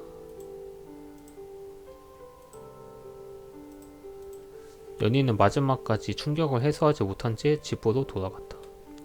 나는 얼떨결에 부장이 되었다는 사실을 알게 되었고 이제 어떻게 해야 할지 정리해야 했다. 우선 연희 입부 소속 먼저 처리하고 그 다음에는 부활동 내용이랑 예산 신청, 부활동과는 별개로 내 소설도 완성해야 하고 근데 이제 곧 중간고사가 4학년이나 돼서 대체 뭐하고 있는 거지. 그나마 이 일이 중간고사 기간에 터진 게 아니어서 다행이라고 생각했다. 밤 공기는 아직도 쌀쌀했다. 나는 몇 차례 더 시포음을 하고는 내일을 위해 다시 방으로 돌아갔다. 오늘은 반드시 소설 집필에 진척을 보이고 말리다. 단도직입적으로 말하지만 어젯밤 각오를 다졌던 소설 집필은 처참히 실패했다. 도저히 글을 쓰려고 해도 마음에 드는 문장이 써지지 않고 어제 있었던 일들만이 머릿속에서 날 괴롭혔다. 특히 연희가 이미 데뷔한 웹소설 작가라는 사실이 나에겐 큰 충격으로 다가왔다. 솔직히 말하면 내 자신이 초라해 보였다. 질투가 나고 내 자신이 한심하게 느껴졌다. 대도하는 글이나 깨작거리는 게 참 무의미한 짓이라는 생각이 들었다. 단편 소설 하나 시작하지 못해 끙끙 앓고 있는 나를 보면 별이는 어떻게 생각할까? 이전까진 내 소설에 관해 논하는 게 나랑 별이뿐이었다지만 이제는 확실히 연희라는 비교할 대상이 생겼다. 연희가 나를 비웃을 것만 같았다. 연재하며 팔지도 않아 등단도 안해 그냥 나나 별이 연희까지 두세 시서만 돌려읽고 끝날 소설. 고작 그거 하나를 써보려고 마음먹고 도전하는 게 심지어 쓰지도 못하고 쩔쩔 미는 게 연희 입장에선 참 우스웠고 유치하고 자신의 생업인 글쓰기를 만만하게 봤다며 불쾌해할 수도 있겠다는 생각이 들었다. 이런 찌질한 생각을 하는 것조차 싫었지만 멈출 수는 없었다. 나는 결국 계속해서 고민과 자기 혐오를 거듭하다 그날 동아리방에 가지 않았다. 다음 날과 다음 날, 그 다음 주 동아리실에 찾아가지 못했다. 한심해 보일 수 있겠으나 이상하게 이전과 달리 발걸음이 그곳으로 향하지 않았다. 편안하고 안전한 공간으로 생각되던 동아리방에 대한 인식이 바뀐 것이니라. 그곳은 나의 지지부진함과 열등감이 똑바로 선명히 보이는 마주하고 싶지 않은 거울 같은 인상이 되었다. 부정적 감정은 흘려보내야 한다. 난관은 극복해야 한다. 변화를 받아들이고 적응하며 익숙해져야 한다. 주변에서는 늘 그렇게 말하지만 그게 가능했으면 지금쯤 이런 고민을 하고 있지도 않았으리라. 학업에 바빠 동아리실에 들리지 않은 지 2주가 되어갔다. 교수님이 갑자기 던진 과제를 처리하느라 수업이 끝나고 강의실에 남아 홀려 작업을 하던 중 똑똑똑 누군가가 문을 두드렸다. 안 잠겨 있어요 라고 밖에서 들릴 정도의 목소리로 외쳤다. 그리고 잠깐 잠잠한가 싶더니 똑똑똑 이번에는 더 가격하게 두드리기 시작했다. 하여간 이 대학엔 별 이상한 사람도 많다. 그렇게 생각하며 무시하려던 찰나 똑똑똑똑똑똑똑똑똑똑똑똑 이젠 노크 소리가 미친듯이 들려오기 시작했다. 난 짜증 반 두려움 반으로 천천히 노크 소리가 계속되는 문을 향해 걸어간 뒤 확 하고 문을 열어 젖혔다. 문 앞에는 아무도 없었다. 어라? 나는 위아래하며 문 밖으로 고개를 내밀어 좌우를 둘러보았지만 역시 없었다. 누구일까? 늦은 시각 대학교 복도에서 녹화하고 튀는 장난을 친 기우미는 졸업 전에 꼭 학사 경고를 받길 바란다. 아무도 없다는 것을 확인하고서 문을 닫았다. 자리로 돌아가기 위해 뒤로 몸을 돌리던 순간 야! 으악! 별이가 내 뒤에 무서운 표정을 한 채 서 있었다. 뭐야? 난 놀람과 짜증이 섞인 표정으로 따지듯이 물었지만 별이는 아랑곳하지 않은 채 계속해서 나를 노려보았다. 왜 그동안 동아리방에 안 왔어? 왜냐니? 이유를 있는 그대로 말할 수 있을 리가 없다. 바빴어. 나도 이제 대학교 4학년이야. 과제도 많고 졸업 준비도 해야 한다고. 거짓말. 내 변명에 그녀는 오히려 더 험상궂은 표정을 지은 채 나를 노려보았다. 그러면 왜 나한테 말하지 않았어? 왜 말도 없이 사라진 건데? 그녀가 말할수록 그녀의 표정이 점점 어두워졌다. 글 쓰는 건 포기한 거야? 응? 동아리방에도 안 나타나고 보여준다던 소설은 감감무소식이고 아무 말도 없고 매일 집이랑 수업만 왔다 갔다. 그게 네가 하고 싶은 일이야? 내가 하고 싶은 일이냐니. 아니 수업은 들어야 하니까 듣는 거고. 별이는 이제 서운한 기색을 감추지도 않고 불만을 쏟아냈다. 부장이나 되어서 동아리는 유기하고 우리한테 말 한마디라도 해줄 수 있는 거 아니야? 연희 연락처가 없는 것도 아닌데 왜 그러는 건지 이유라도 말해줘. 우리 친구 아니었어? 전곡을 찔렀다. 이렇게까지 나오면 더 이상 얼버무리기 힘들다. 오히려 얼버무려봤자 역효과만 날 뿐이겠지. 난 항상 동아리방에서 널 기다리고 있는데 너는 내가 보고 싶지 않았던 거야? 나는 금방 위자를 잡은 뒤 털썩 주저앉았다. 미안해. 이유는 진짜 별거 아니야. 별이도 근처에 있는 위자를 찾아 팔짱을 끼고 앉았다. 난 결국 그동안의 이야기를 전부 설명했다. 별거 아니었지만 글을 쓰지 못하던 것, 연애를 보고 불안감이 더 커졌다는 것까지. 이런 내용들 하나하나 털어놓다 보면 마치 발가벗겨진 채 이야기를 하고 있는 것 같았다. 부끄러웠지만 멈추지 않았다. 어쩌면 나도 속마음을 털어놓을 순간이 필요했을지도 모른다. 별이는 여느 때보다 진지하게 내 이야기를 들어주었다. 비록 아무 말도 하지 않았지만 내가 말을 이어갈 때마다 적게나마 고개를 끄덕여주며 내 이야기에 경청하고 있음을 표현했다. 내가 말을 마친 이후에도 그녀는 조용했다. 잠깐의 적막이 지난 후 그녀가 짧은 한마디를 내뱉었다. 동아리방으로 와. 그리고 그대도 내 눈앞에서 사라졌다. 꿀꺽거리며 침을 삼키며 동아리방의 문을 열었다. 그곳에는 별이 혼자 위자에 앉아 나를 기다리고 있었다. 연희는? 오늘 안 왔어. 어제도 안 왔고. 그래? 그녀는 아직도 화가 안 풀렸는지 심술 가득한 어조로 대답했다. 네가 안 나온다는 걸 깨닫고 더 이상 오지 않게 됐어. 그럴 리가. 내가 안 오면 나도 안 가. 라고 말이 나올 만큼 우린 돈독하거나 친한 사이가 아니다. 에이, 연희도 대학교 일로 바빴던 거겠지. 그리고 내가 없어도 네가 있잖아. 연희한테 내가 안 보여. 뭐? 네가 그곳에 나랑 같이 있지 않으면 연희한테도 다른 사람 아무한테도 내가 보이지 않아. 그럴 리가. 처음 만난 나에도 내가 오기 전부터 서로 이야기를 나누고 있었잖아. 그땐 그랬지. 하지만 네가 나오지 않고 일주일이 지나고 점점 연희가 나를 의식하는 빈도가 줄기 시작했어. 그리고 결국 이번 주에는 내가 아예 안 보이게 됐더라. 나는 계속 여기 있었는데. 도통 영문할 수 없는 이야기였다. 사람들이 별이를 볼 수 있는 조건이 앞뒤가 맞지 않아 확실히 파악하기 힘들다. 연희가 부러워? 뭐? 글을 쓸 수 있어서 데뷔를 해서 부러워? 그게 무슨... 아니야. 애초에 웹소설을 좋아하지도 않는데. 그러면 네가 느꼈다는 그 감정들은 뭐야? 그건 나도 모르겠어. 그냥 답답해. 연희라고 뚝딱하면 글이 나오는 것 같아? 별이는 동아리 구석에 있는 서랍장을 뒤지더니 그 안에서 A4 용지를 몇 장을 꺼냈다. 이건? 그녀가 나한테 종이들을 건넸다. 종이에는 알아볼 수 없는 난잡한 글씨체로 무언가가 엄청나게 적혀 있었다. 읽을 수가 없어. 연희가 쓰던 종이야. 뭘 썼는데? 그냥 전부.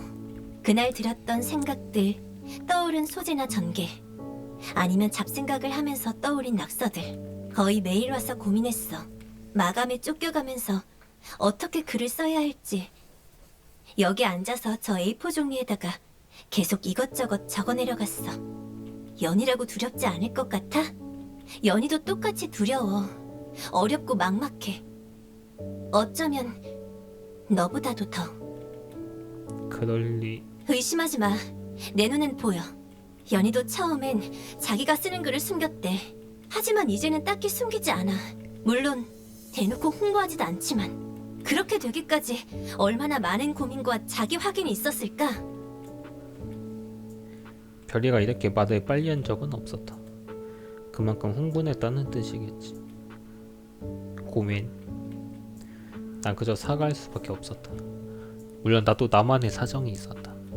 하지만 동시에 내 책임을 져버린 것도 틀린 말이 아니다. 내가 혼자였을 때 나에게 찾아와준 친구를 나는 홀로 남겨두었다. 연희한테 연락해.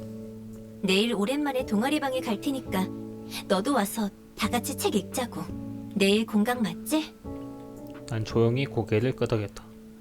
휴대폰을 열어 연희와의 문자를 열자 그곳에는 그녀가 이전에 보낸 그녀의 이름과 학번이 적혀 있었다. 그것이 우리가 나눈 유일한 대화였다. 내가 책임져야 할 첫 부원, 아니 두 번째 부원이다. 저기 혹시 내일 바빠?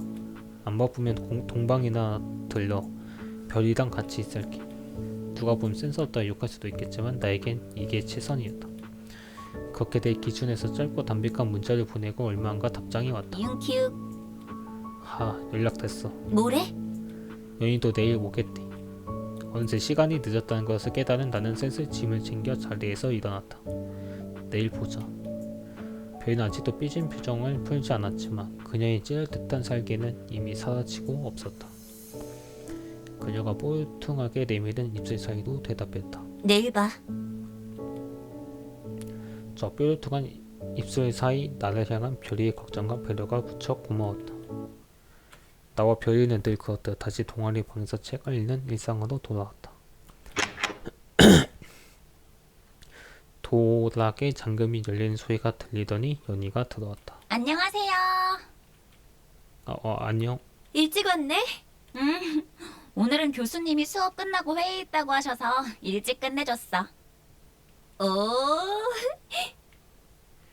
별이는 활짝 웃어보며 연희를 향해 손을 들어 따봉을 날렸다. 연희도 두 손으로 따봉을 들어 올리며 화답했다. 연희는 평소에 가방에 두는 동아리방 구석에다가 자신의 가방을 내려놓고 별이 옆자리에 앉았다. 그리고 잠깐의 뜸이 있었다.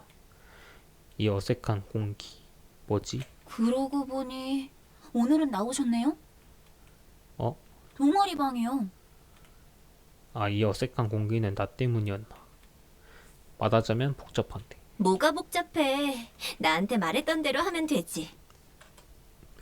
그게 쉬웠으면 한동안 안 나오지도 않았겠지.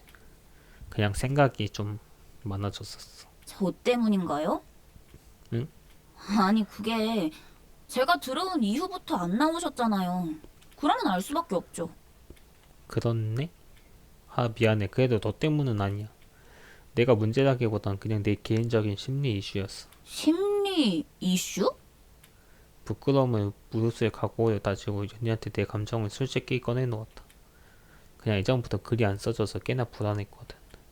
졸업이랑 취업 걱정도 겹쳤고 이러고 있어도 되나 싶은 느낌인 거지. 근데 너를 본 이후로 그게 실체화된 것 같아. 넌 현직 작가잖아. 웹소설 써서 많은 사람들한테 인정도 받고 돈도 제대로 벌고 있으니까. 그렇긴 하지. 동아리 활동의 일환으로 난 여기에서 소설을 써보고 있는 건데 말이야.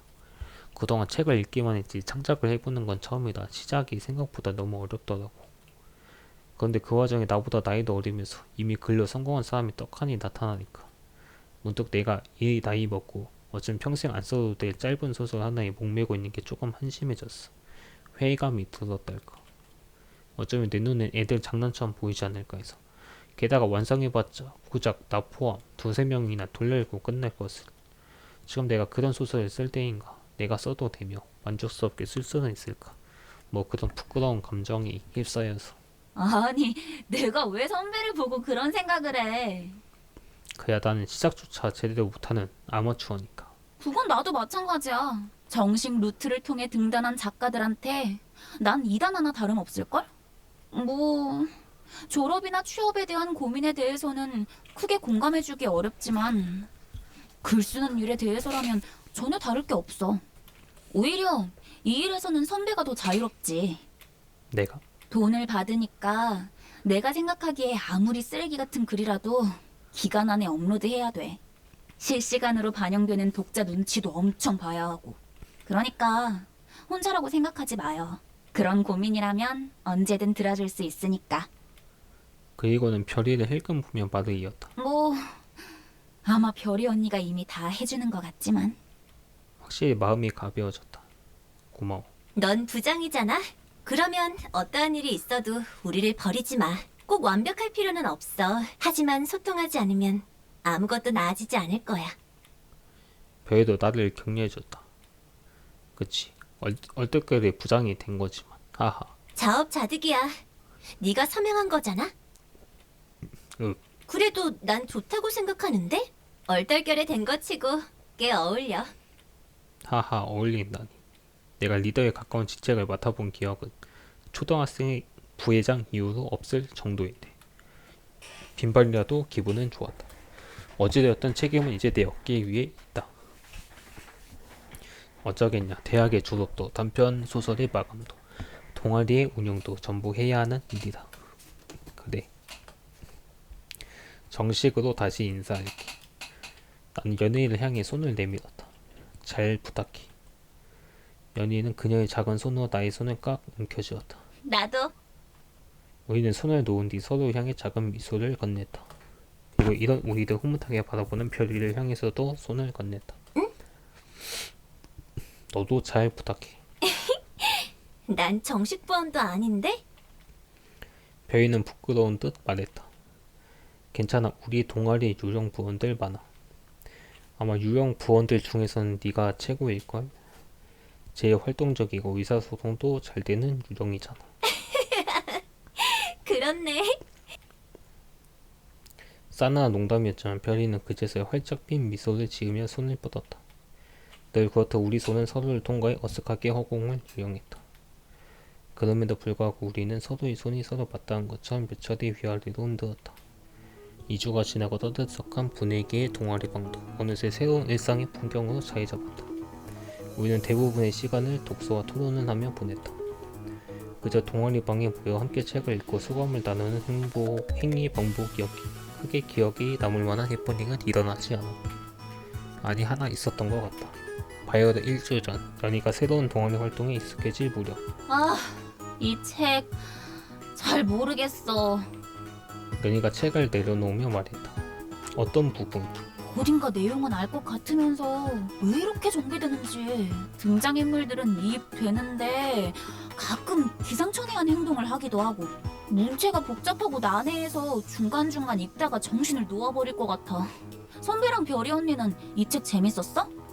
난 재미있었는데 난 아직 안 읽어봤어. 비교적 현대소설이어서 좀 미뤄뒀거든. 맞다. 넌 고전파였지. 응. 별이는 고개를 끄덕이며 자신이 읽고 있던 에드거 앨런 포 단편집 사관을 계속 읽기 시작했다. 진작 다 읽었을 줄 알았는데 선배는 이런 책은 어떤 재미로 읽어? 뭐 문체가 난해한 건 맞는데 그것도 나름대로의 재미가 있어.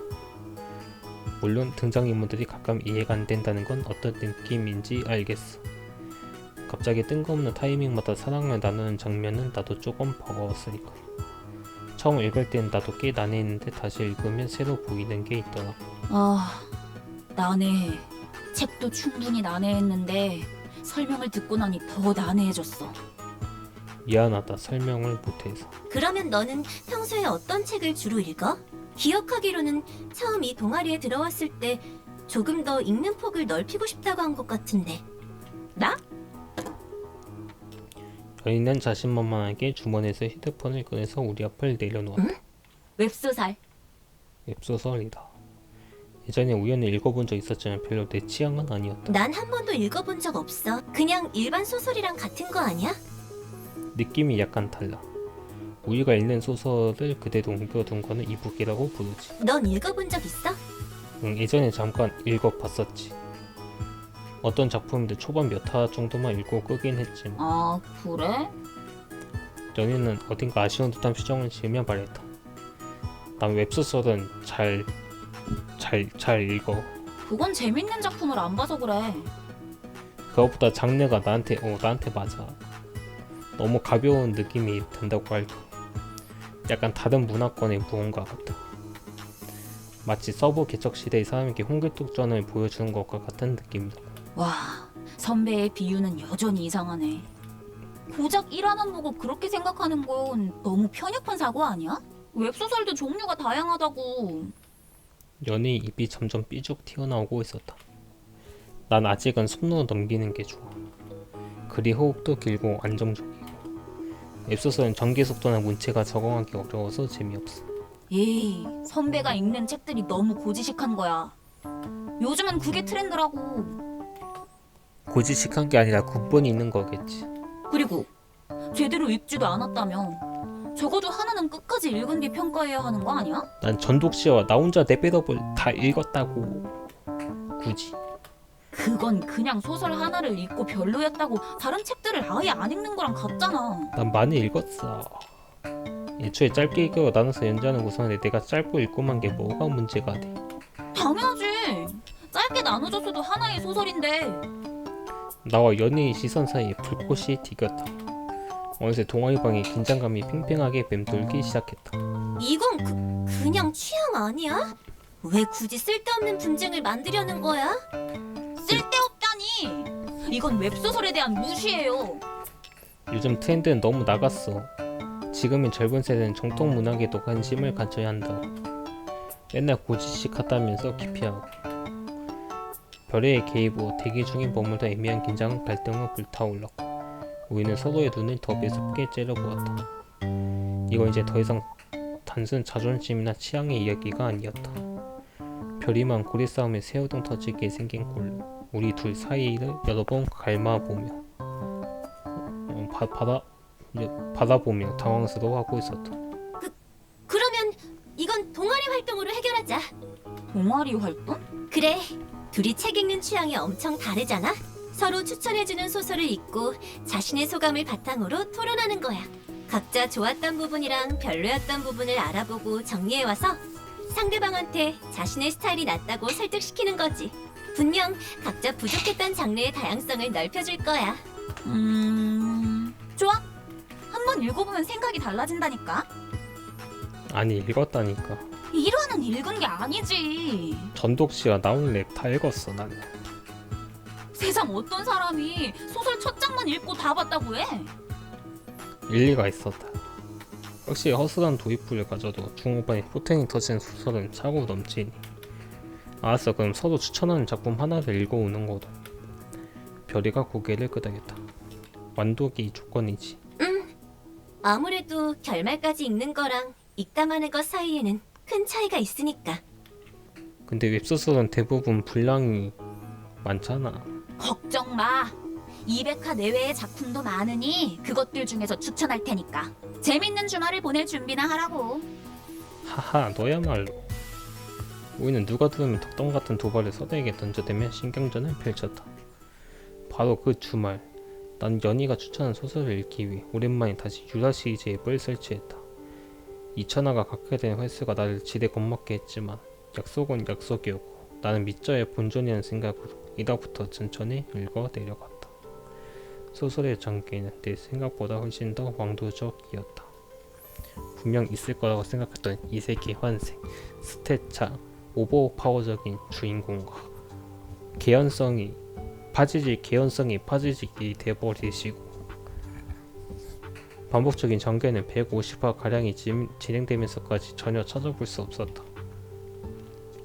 물론 라이트한 문체, 빠른 속도의 전개와 여주인공과 남주인공의 판타지 로맨스는 존재했지만 방해가 될 수준은 전혀 아니었다. 오히려 그런 요소들이 하나의 특징이 되어 몰입을 더 흥미롭게 만들어 주었다. 대중적인 독자들을 겨냥한 웹소설이 철학적이면서 종교적인 메시지가 들어간 채 흥행할 수도 있다는 사실이 나에겐 너무나도 새로웠다. 어쩌면 내가 이 미치에 대한 편견이 너무 심했던 것인지도 모르겠다. 주인공인 공녀와 그녀가 사랑에 빠지게 된 두 남자, 그리고 주변의 인물들과 기업 홍마까지 모든 캐릭터의 서사가 단단하고 입체적이어서 인상 깊었다. 여자 주인공이 무릎 위에 누워 그는 눈을 감았다.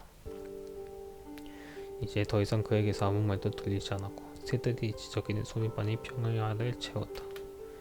그녀는 그를 바라본 채 조용히 울적였다. 그럼에도 우리는 마지막까지 서로 사랑했어요.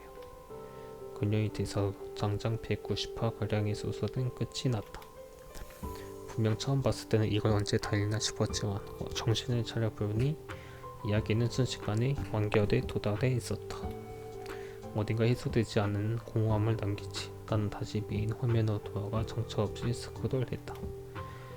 어쩌다 앱 이곳저곳을 누르다 보니 하단에 추천 소설이라는 탭이 나타났다.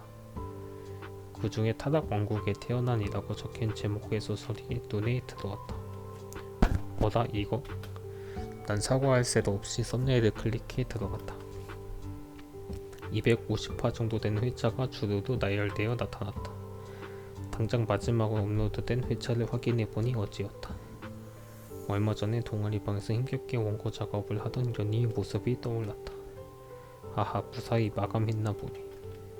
난 스크린 상단의 시간을 잠깐 확인했다. 아직 2시인가. 평소였다면 자야 할 시간이었겠지만 오늘은 일요일이었고 별다른 약속도 없었다. 뭐 조회수나 올려줄 겸 읽어볼까. 난 그렇게 순식간에 또 다른 이야기의 세계로 스스로를 밀어넣었다. 250화가 조금 안되는 분량의 소설을 전부 읽고 나니 어느새 아침이 되어 있었다. 주말이라서 다행이지. 주중이었다면 큰일 날 시간이었다. 이 소설을 읽은 거에 대해선 비밀로 하자. 이렇게 밤을 새가며 소설을 읽어본 게 얼마만인지. 난 커튼을 닫고 알람을 끈 뒤 아주 잠깐 눈을 붙였다. 그래서 어땠어? 그래서 어땠어? 나 이제 자야 돼. 자다가 오늘은 여기까지 하겠습니다.